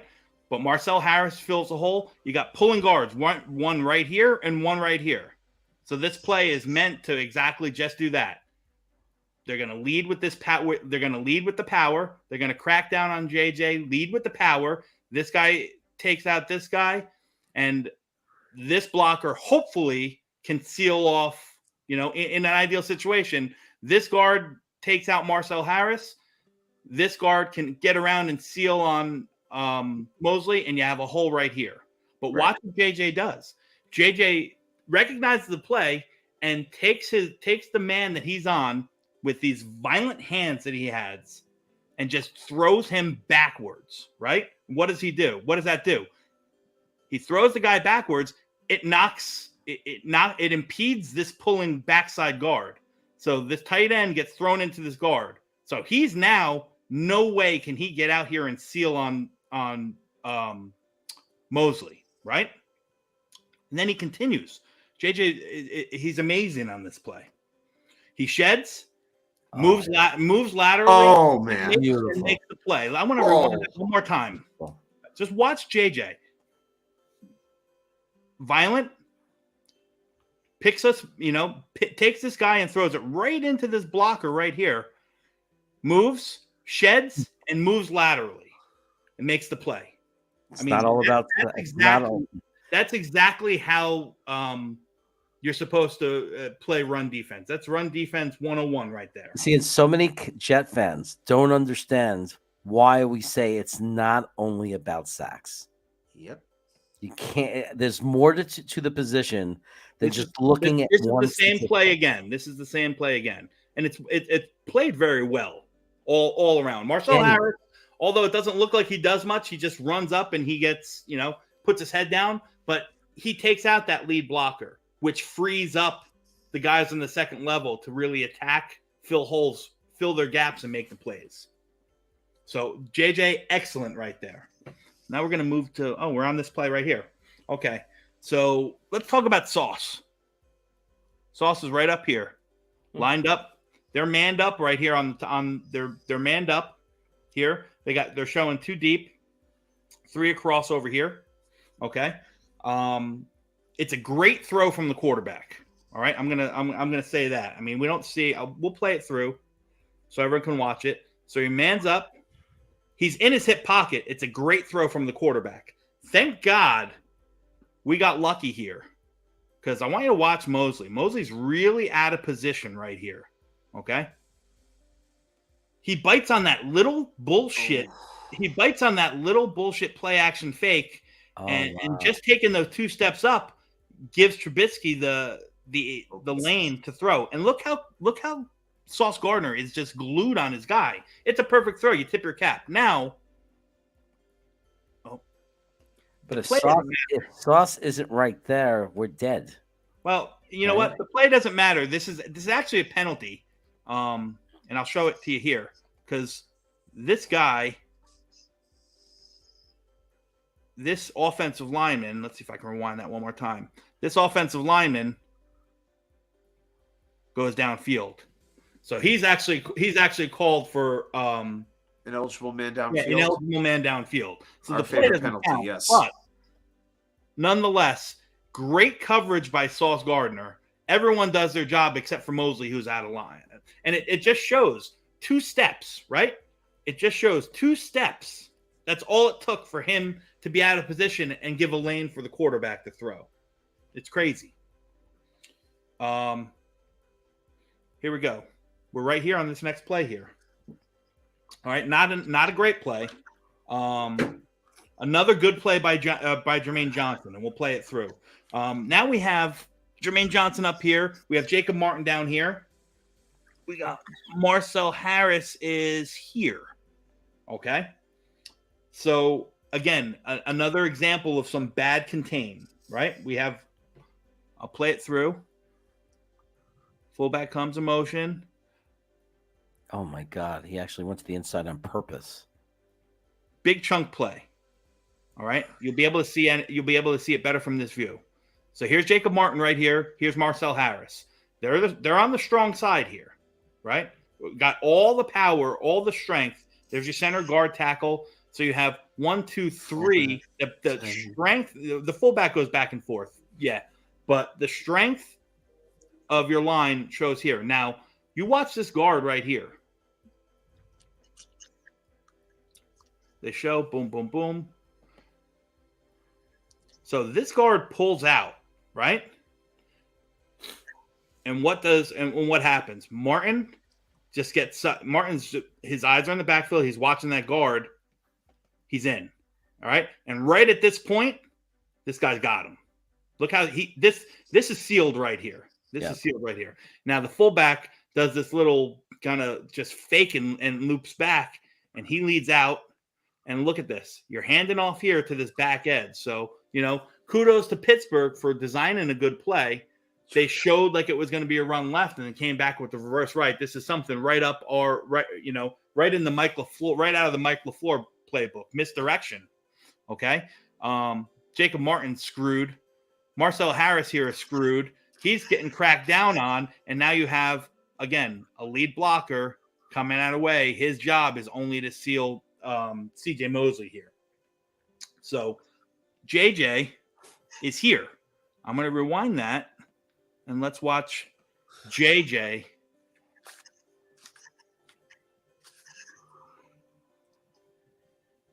I want you to watch JJ on the opposite edge. Okay. He's right here. We talk about contain, right, Jeremy? Yeah. One of your favorite words is talking about staying home. Oop. Let me rewind that because this computer sucks. Watch Jermaine Johnson right here. He sees the play. Oh, he stays home. And then what does he do? This is him right here. Again, moves laterally. Good angle, moves laterally. Ends up getting involved in the play. Wow. Now, yeah. the play is really made right here. You see how CJ Mosley worked outside? He kept his contained. He took care of that lead blocker. Right. That's Good his job. He takes care of that lead blocker, and he hopes that everyone else is going to backfill their holes, which they do. TJ Reed did a great job too. Yes. It'll come right across there, just then started. He over pursued a little bit. Quan Alexander right here. He should be taken off right there. And Jacob Martin, he's in the play, but he's the one who really caused the issue to begin with. Yeah. Let's watch it one more time, then we'll move on.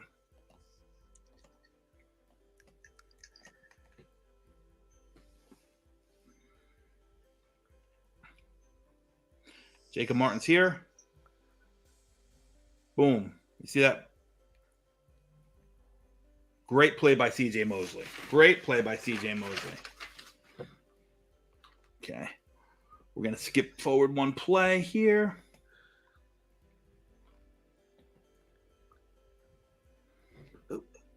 Sorry, right here. Okay. So now we got,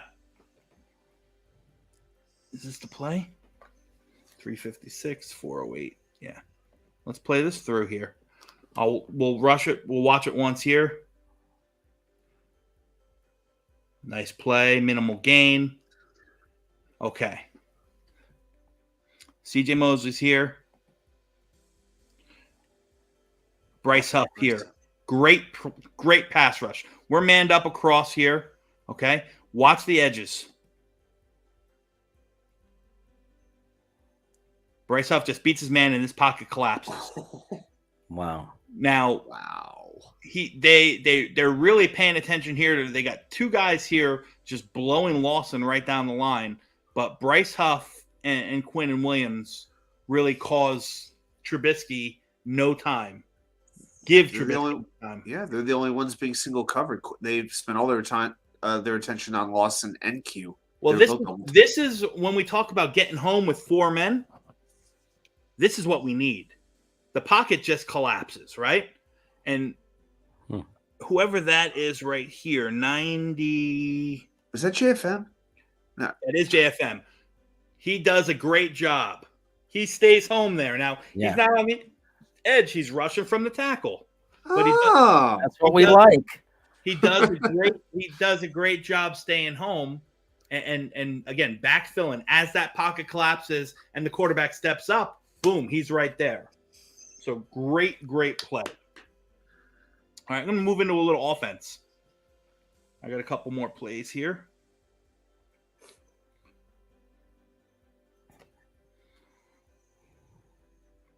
All right, this is the kickoff because I see Ashton Davis, and that's all he plays on.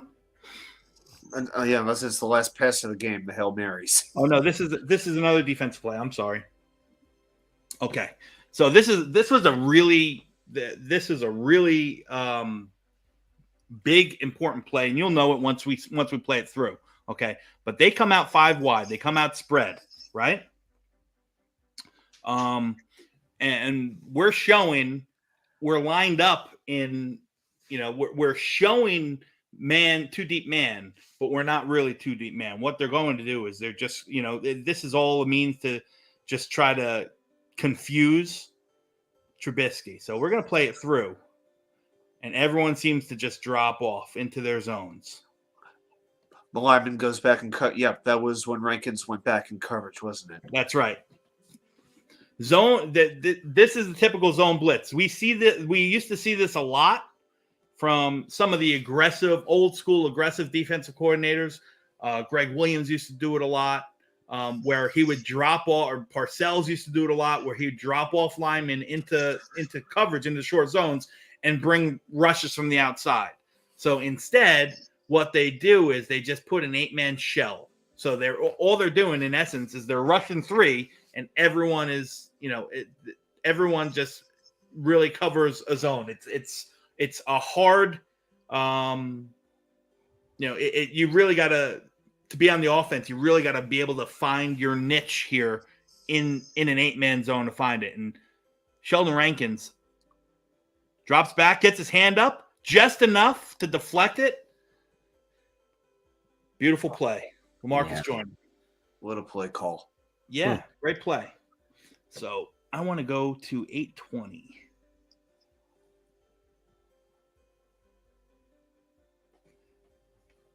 Now I'll just play this through. 820 is my next play here, so I'm going to let this play through. That's a handoff, and guess what? We didn't get much. Shocker, right? Okay, so here's one of the few offensive plays that I got here. And I want to, and I think it's an important one. Again, I said it from the get-go. I really, really liked, as a whole, what I saw from Zach Wilson. I thought Zach showed me something. You know, he showed that he's a leader. He showed that he's composed. You know, he came back and was precise in the fourth quarter, so on and so forth. All right. This play, not so much. I'm going to play it through. It's just an incompletion. That's all it is. But we're going to be able to talk about it a little bit more as we see. Okay. As we get here. Okay. So we talk about, you guys obviously have heard about, you've heard the term, maybe not in football means, but you've heard what tunnel vision is. When you're focused and you're set on one thing and you don't get off of it. And Yes. most NFL quarterbacks, the ones who kind of succumb to tunnel vision really don't make it that far in the pros. They don't really make much of a career for themselves. You got to be able to, understand your surroundings, see what's happening, get through your progressions, know, if this happens, I do this. If this happens, I do that, so on and so forth. Okay. So Pittsburgh gets aggressive here. Pittsburgh throws, and I'll show it from here. All right. Pittsburgh shows one deep, right? They're showing one deep man, right? They're manned up here. They're manned up here. He's manned up here. So they're showing some pressure here, right? What they do is they bring the house. They bring the house. Okay. So now I'll break it down here. So Zach's got a lot of pressure in his face. Okay. They bring in Uzama. Okay. You got rush from 1, 2, 3, 4, 5, 6 guys right here. Right. Everyone else is manned up. Every single other person is manned up. This is Arthur Marlette, and he's manned up over here on Michael Carter, right? Is it Devin Bush, 51, I believe, is on Conklin, and so they're in a zero blitz. Everyone's manned up, and if you're not manned up, you go after the quarterback. All right. So as we go here, okay, Michael Carter comes up. Looks like he's going to stay in a pass block here against Devin Bush. Or Is that 55? What's his name? Not Bush. The guy who came from Jacksonville. Miles Jack? Okay. So we're here. So it looks like he's going to chip in, and I want you to watch Arthur Mollett. All right. Looks like he's going to stay in and pick up this block. You're pretty secure here. It's actually a pretty good job picking up the rush. I mean, there's a little pressure up here for Max Mitchell. Okay, but watch what Michael Carter. So you see that? So Michael Carter shows like he's going to pass block. Arthur Mollett, who's on his man, sees that he's in the block. He takes off here. Watch what happens to Michael Carter. Look at him. There's nobody here. Zach felt the pressure. You even have a crosser here, but yes, but there's somebody there. You can see it in this. You can see it in this view. It's not necessarily wide open there. Okay, I'll show it to you.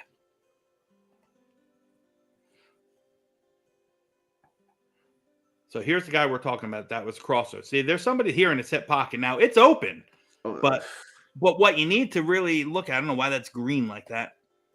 Oh my God, he's wild. Michael Carter does a great job of slipping in. Shows a block, slips out. He's the hot route. He does exactly what he's supposed to do. He sees blitz. He releases for his hot route.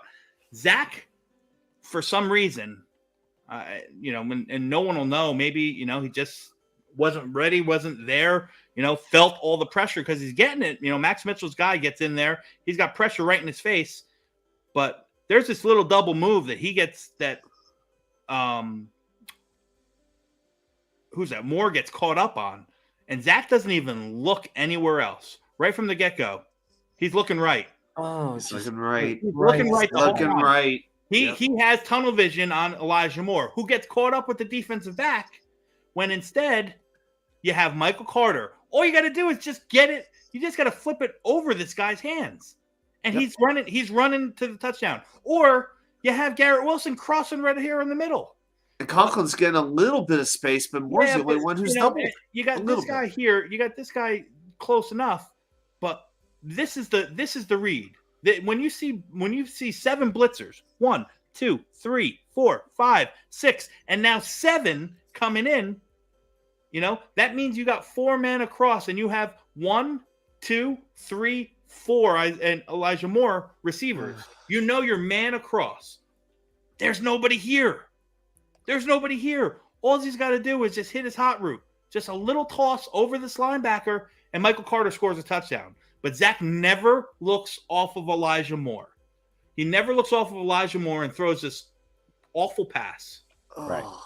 Can't be a one receiver quarterback. One that is, and listen, it was the first play where Pittsburgh really got aggressive and they brought multiple blitzers. Right, and he's rusty. Yeah, so maybe he didn't get happy feet. He kind of stayed in the pocket. The problem I had with that rep was that he just never looked anywhere. But, again, you got to know the situation, right? You're bringing 7. You know that you're gonna have if you're bringing 7, and your running back, who's your hot route, the cornerback Arthur Marlette, who was on him, blitzes in. You got to know that he's wide open. So that was a disappointing rep, but I digress because it got a lot better. Okay, so now we're gonna move back.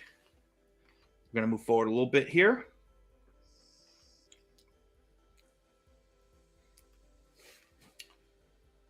Oh, let me rewind here. Okay. So this is a 3rd down play. We're straight man across. Too deep. Man too deep. This is a defense that, everyone's been pining that we run a lot more. And in Pittsburgh, we saw a lot more too deep man. It means that our safeties are getting a little bit more comfortable working next to each other and with the calls and the communication. And B, we all know that we have the skill set on the outside that we can shut him down. Michael Carter II here, great job on this rep, and I say more so than Sauce and DJ Reed. I'm not downplaying what they've done so far this year. It's been phenomenal. But Michael Carter II just slides under the radar because that guy is sticky. He's sticky as pine tar, man. He is so good covering the slot, which is a very, very difficult position to handle at this level because you got to be you're responsible for usually shiftier, faster wide receivers who have a bevy of pass routes that they could run. Outside receivers, sure, their route trees can be, it's not that they're running just 9 routes or go routes the whole time, but from the inside, you can really run all 9, your route tree. If you have a good solid slot receiver, you can go 1, you can go 2, you can go 3, you can go 9s, you can go, ins, in cuts, out cuts, so on and so forth. So you really got to be able to open your hips and read and understand what's going on. So this is a 3rd down. We're in straight too deep man-to-man with a 4-man rush. And here we go. We'll play it through. And this is Huff on the outside again. Now he gets sucked in. Jeremy's favorite saying. I want you to watch Huff here. All right.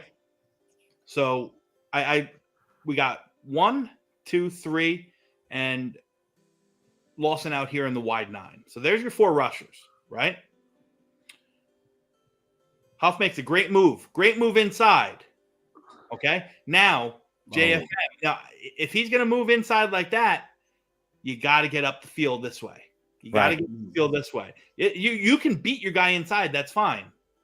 But once he breaks that contain and moves this way, what happens? It opens up all of this area. Yeah. If you got a quarterback that can move or whatnot. So normally, like we talked about in the beginning, Jeremy and Adam, you talked about when a defensive line kind of jams in, we talked about stunts. Sometimes it's set up where this guy will make an inside move and this defensive tackle will loop outside. In essence, sealing the edge that way. That's not the case here. This is a straight pass rush. Carl Lawson, I don't know what he's doing here. It looks a little provocative, if you ask me. he's got his ass to the play. I got no comment for that. Okay, no comment whatsoever. But Huff makes a great play. It's a great pass rush. The one fatal flaw is he continues it at the quarterback here, where he's got to get upfield, right?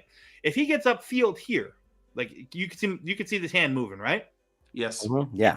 If he gets upfield here, Trubisky can step up here, but you have 2 linemen right here, right? They're going to fill that hole. When he gets sucked inside, now you have all 3 linemen on the inside, and Trubisky does exactly what he's supposed to do.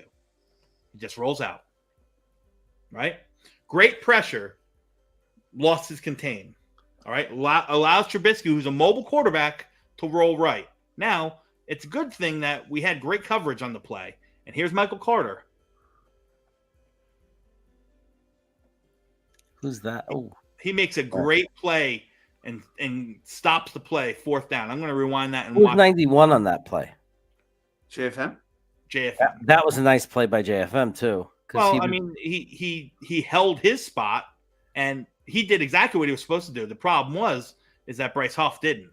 Right. Bryce Huff. I like that he got out there though, JFM. So he stopped the quarterback from just running with it. Right. Yeah. Hopefully, that he had 12 yards to run. Right. Oh yeah. The quarterback made the right read.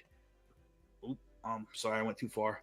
Carter would have the right read. As you see, the wide receiver in breaking. Oh, see, you know what? I just picked something up as I noticed it. Sorry, I'm going to rewind here. Okay, so if you look, this is the start of the play again. Straight man across. The way to beat man defense is crossing patterns, right? And the Jets do a great job of pushing their man across right here. I didn't even realize they cross. These 2 guys cross, and Quan and Michael Carter stay home. And that's beautiful. Yeah. Michael Carter now, he's trailing right here, right? This guy's got a head of steam. I think that's Deontay Johnson. Head of steam, moving forward, gained some separation right there. Trubisky's in good position because contain was broke as he rolls out. He's just got to get to this 35-yard line, right? Mm-hmm. Maybe if he leads him a little bit more, he throws a little bit behind him, it kind of causes the wide receiver to stop, and Michael Carter II just closes and makes a secure tackle. So again, Huff, great rush move, broke his contain. And this, again, if not for Michael Carter making a great play, Michael Carter and Quan Alexander making a great pay and picking up the crossing routes as they came across their face, this is a 1st down, and who knows what happens from there. So that's what I got here in the first. I want to fast forward. Now let's see if I can find it. Okay, hang on one second. I want to get to the touchdown.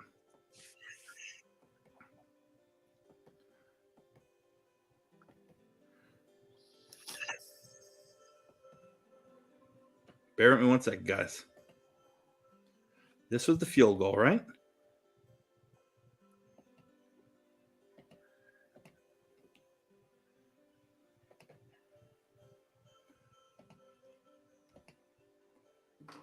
There's a Corey Davis touchdown. Okay. So, no, that's not the I want to get to the Brees Hall touchdown. To the Brees house. So that's later then. Yep. It's okay. I can watch this over and over again. This fourth quarter was something else.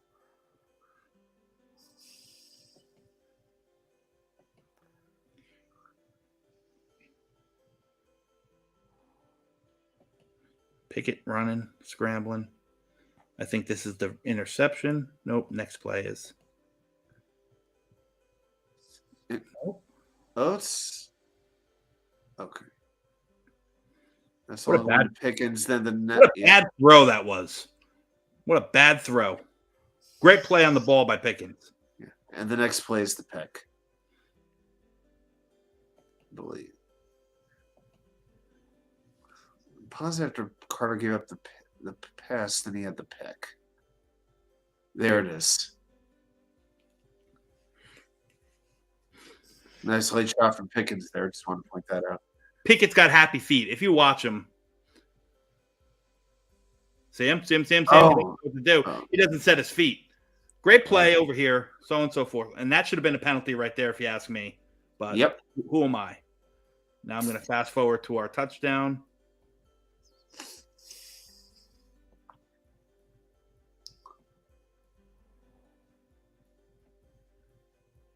That was a great first down right there. There's so many third downs and fourth downs that Oh, they converted on in that fourth quarter. So many big plays. Well, Zach was cool as a cucumber. It sure was. And he knew, and then he knew where to go with the ball. It wasn't tunnel vision in the fourth quarter for sure. Still, I'm just I know it's coming up, but I love to rewatch some of this. That's beautiful. That is a beautiful throw, guys. I don't know if you realize.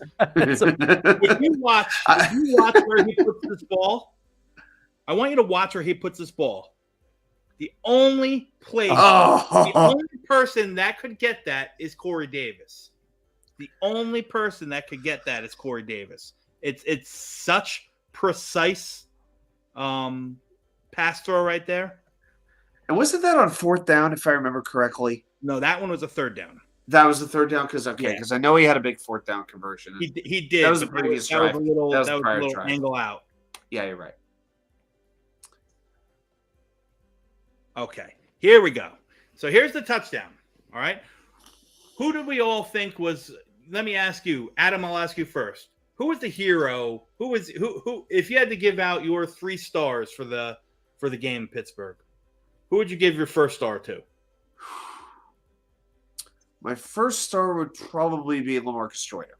Okay. Second star. AVT. Okay. That's what we're going to talk about right here. All right. I want you to watch AVT here. I think this is the play. Let me just make sure it's it. Touchdown. Yes, it is. Oh my Okay. God. So let's rewind it. I want you to watch AVT. I have a man crush. I admit it. I have a man crush on AVT, and I don't care. Okay. So this is AVT. We know he was a tackle in college. We know that he's one hell of an offensive lineman. All right. This right here is Ironhead Hayward's kid, who's about 320 pounds, 6'6". I want you to watch what AVT does to him. All right. Just watch.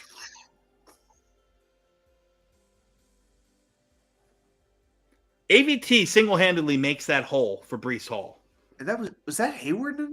Oh my God, that's freaking Hayward. AVT blows him off of the ball. Wow. I can watch this over and over and over.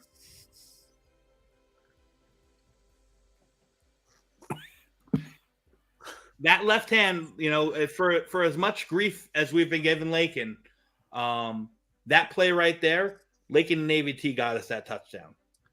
I made sure to watch. Yeah, I admit, on the last time you showed the replay, I made sure to watch Lakin to see what he was doing. Yeah. Had to, yeah. because yes, he's getting a lot of scrutiny. Yeah, let's watch it. ABT, boom.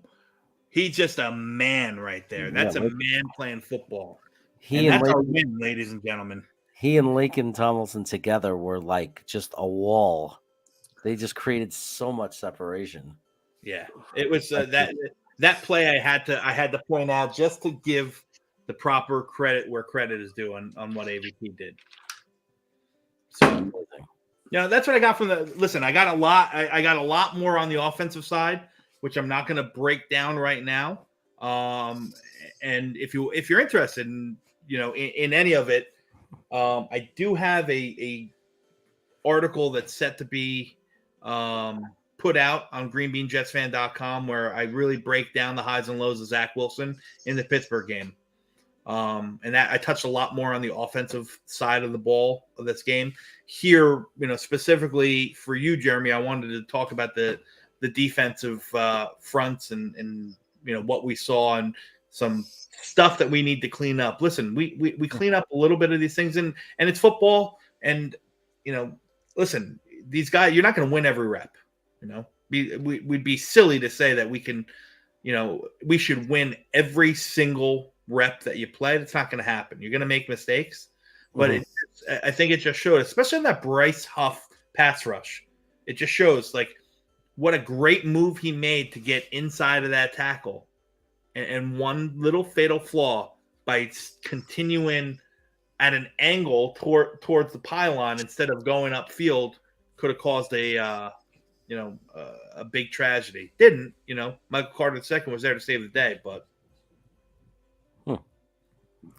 yeah, I mean, it's interesting because those are fixable things, right? Like Huff on that play, because he was getting great penetration. He just has to learn if it's too easy, something's wrong. It's like, listen, but if you break through, you put on that great move and you get through, all he has to do is change his angle, right? If he goes straight upfield and then cuts to the right. His job is to get to the quarterback, and that's exactly what he does. But you can't to get to the quarterback. You still have a responsibility to maintain that edge, right? You want the quarterback to have to step up into Sheldon Rankins, into Quinnen Williams, right?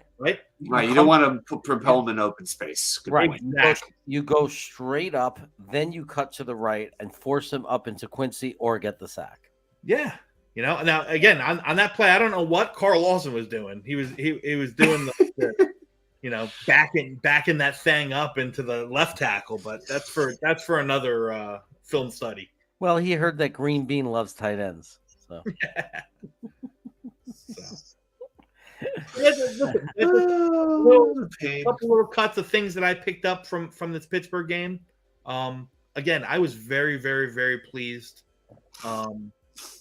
with what we had, with what we did, with the fact that we, down 10, we showed some moxie, we kept our composure, and we came back with 14 minutes left, and not fought to tie, but really took that win, on the road against it's Pittsburgh's down, talent wise, they're a little bit down, but they're a very, very well coached team, right? They haven't been under 500 in who knows how many years, with outside of Ben Roethlisberger, sometimes he wasn't there, and they won with Duck Hodges playing quarterback, and their defense is never going to make it easy.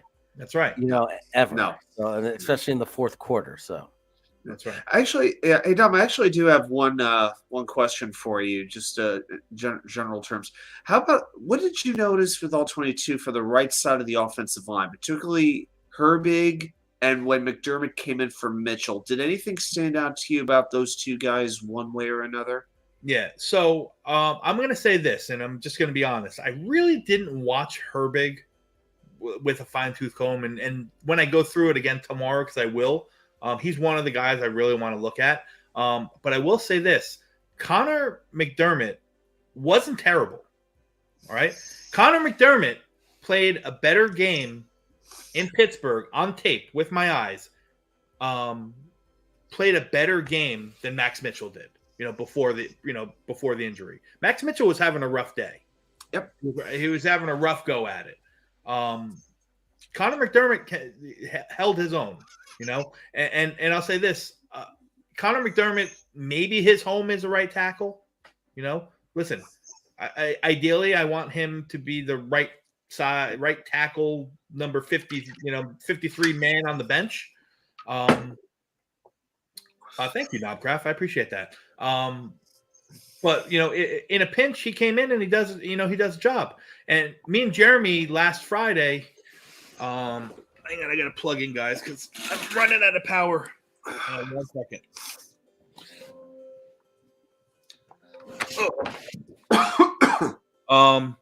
We did last Friday. You can hear me, right? Yes. Last Friday we did a breakdown of the Cincy game, and I showed some plays where Connor McDermott really had some effective run blocking. He just doesn't do it very well off the edge. He doesn't handle speed well. He's very much off balance.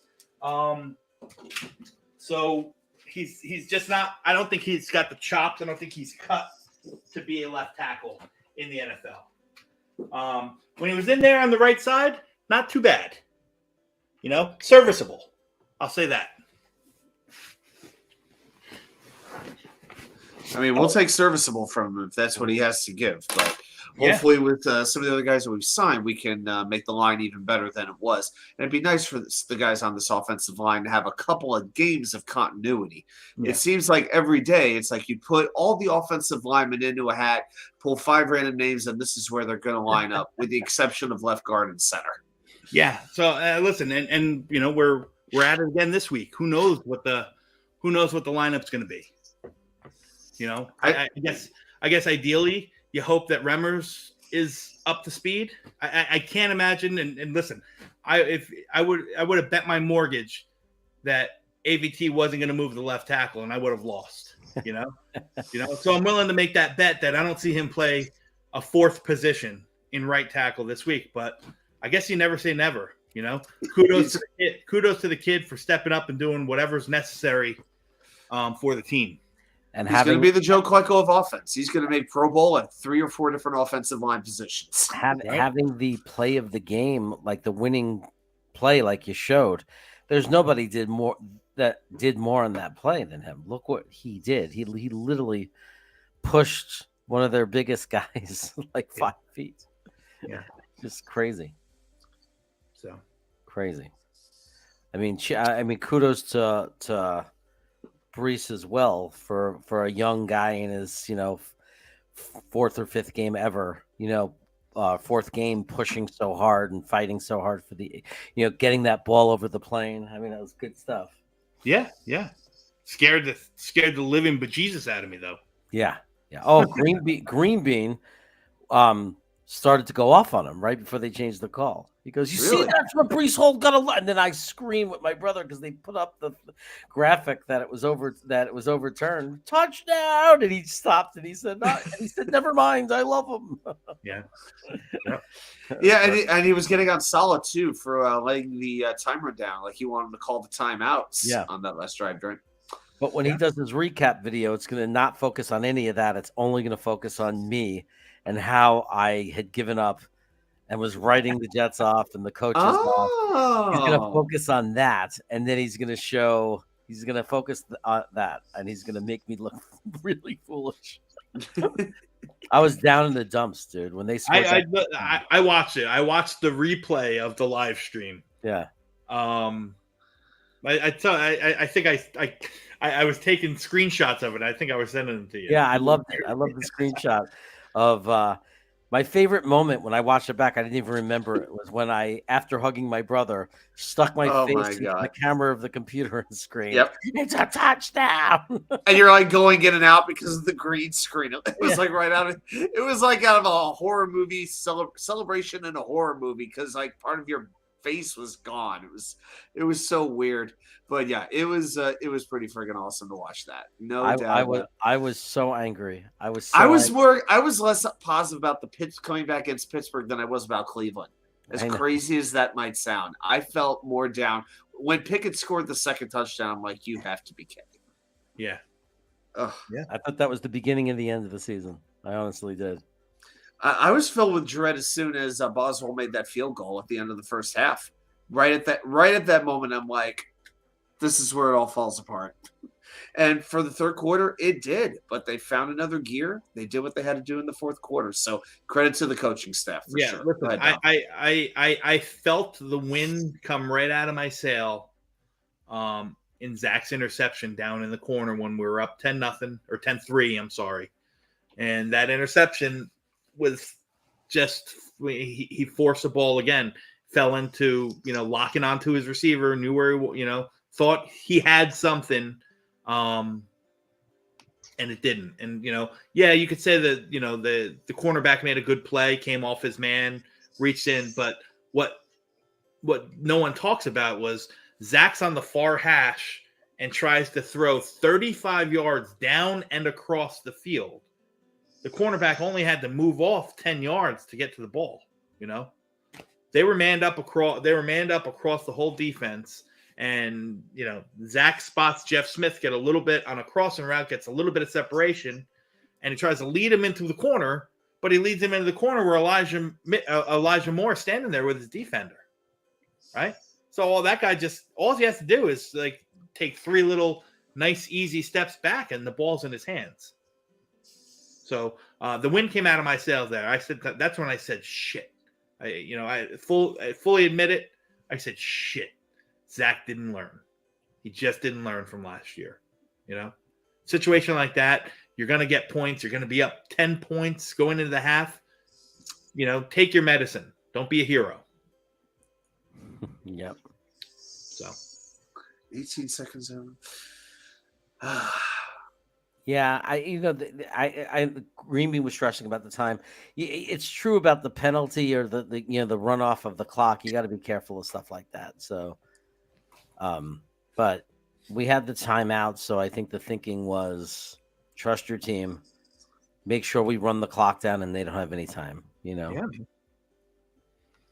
And why not? I mean, we've seen what these types of things can do. It only takes one big penalty. It takes one big return. The whole thing can flip. I mean, every second matters now in the NFL, now more than ever, where it's such an offensive, where the game is so tailored towards offense. Even if it was Kenny Pickett, I mean, he still had some pretty good wide receivers on that team. I mean, how many more big plays was George Pickens going to make on Sunday? So. Yeah. Listen, and again, George Pickens is a great receiver. He's going to make plays. There's going to be times where you have your best lined up against their best, and their best is going to win sometimes. We saw it there on that one play where Kenny Pickett throws a really awful ball to the left sideline, and George Pickens just he's got Michael Carter II, who he's bigger and taller and stronger than, and he just gets positioned and he makes a play, reaches over and goes back and gets an underthrown ball. Tip your cap.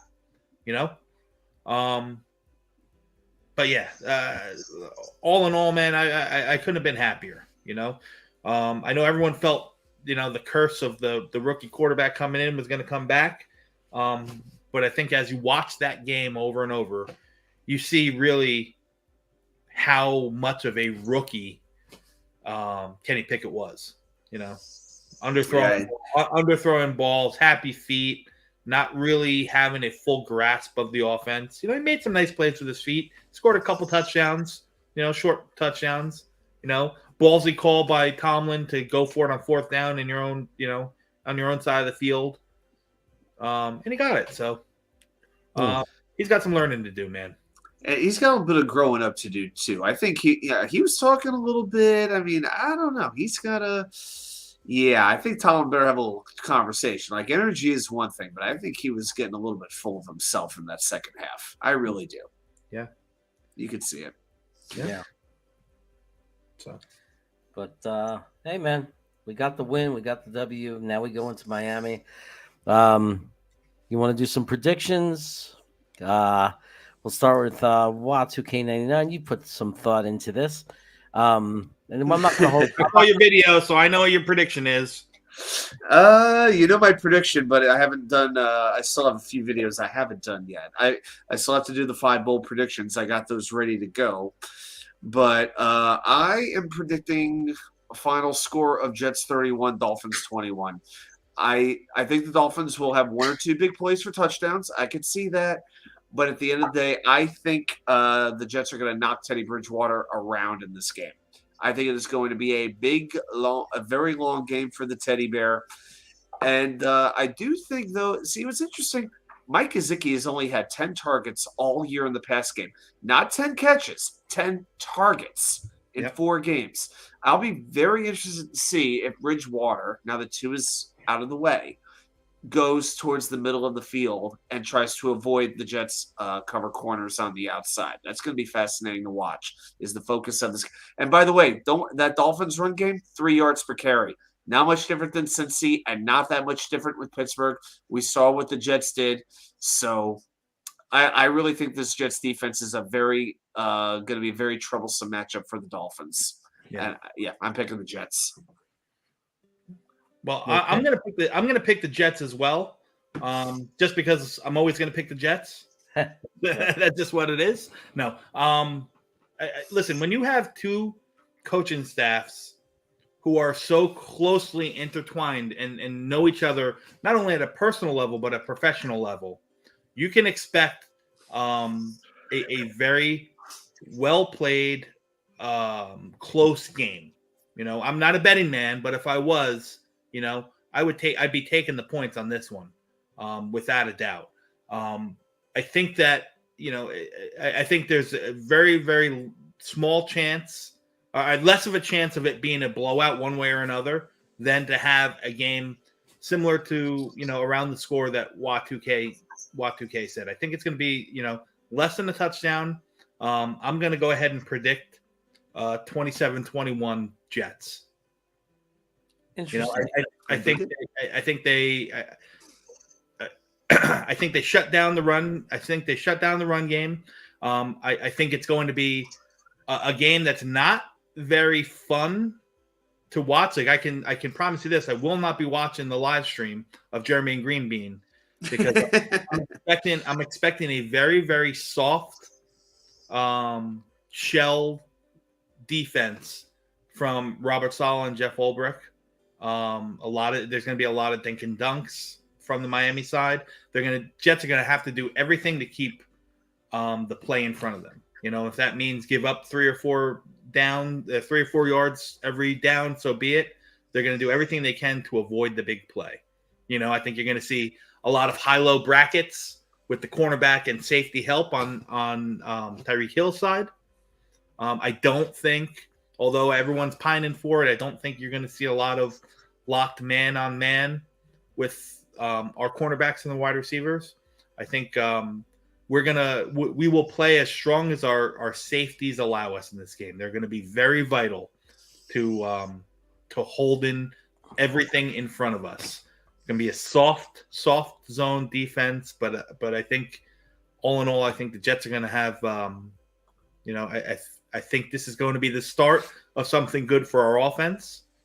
And I like us at 27-20. 27-21, what did I say? 27-21. Yeah. I like us I had us at 27 for a while, but now I'm convinced we're going to get a defensive touchdown or a special teams touchdown. I have us winning the game at 34-23. Yeah. All right, because so we're not that far off, which means it'll be probably something completely different because that's the way it tends to go. No, we're going to get an unexpected touchdown, like a pick six or a special teams, and our 27-23 game is going to turn into a 34-23 game. Mark Riz, I would love to see a 31-6 win. I think that's coming. We're going to have one of those games where we take control and we're dominant on offense and on defense. I don't know if it's Miami. But I think one of them. I think it's coming. Maybe it's later on in the season once everyone's healthy and back gelled. I could see us blowing out Chicago like one of those, like when on Sam Darnold's opening day game in Detroit when we won 44-17 or whatever the score was that day. Yeah. And one of the things to me also to think about it with the Miami offensive line. Now that you have a much less mobile quarterback than Tua there, it puts more responsibility on them to hold up their assignments because now the pocket isn't as mobile as it has been. Yeah. So I think this is going to be a real test for the Miami offensive line to see if they can handle the Jets pass rush. Well, another thing that I don't think a lot of people think about is that the line really is going to have to take on new responsibilities, right? Tua's a lefty. So the right tackle is really protecting his blind side. That's a Now good point. with Bridgewater, the focus shifts. So, Taron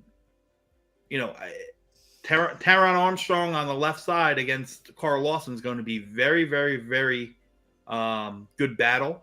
I think if we hold our ground, if we can create the pressure with the front four, we'll have a chance. Because I don't think you're going to see Ulbrich dialing up a lot of blitzes or anything crazy. I think it's going to be a very soft defense, bend but don't break, which is not very good for the eye of the fan. So, all right, guys, look, tomorrow, Green Bean, Thursday, think of it. You'll see Adam do some trivia there on that channel. Mm-hmm. You want 2K99, he'll come in and do his trivia. I could do that. I'll be back there. I'll be finding people's super chats, hunting them down, making sure I don't miss them, making sure And we'll both be kicking out the sex spots that Iowa likes to bring with them. Yeah, we'll be Iowa will not get away with it this time. Speaking of Iowa, where the hell is he tonight? I haven't seen him in a while, actually. Well, not so much. Must be busy. Hopefully he's not lost in Iowa. Well, you know where he is. The answer is very simple. Lee Cravat. My brother must have ate him. So anyway, I think that about does it. So hey guys, New York Sports Wicker Media, you got anything? You got to join. You gotta subscribe. New York Sports Wicker Media. I'm sure we're gonna have some Mets content coming out. Tell us about it.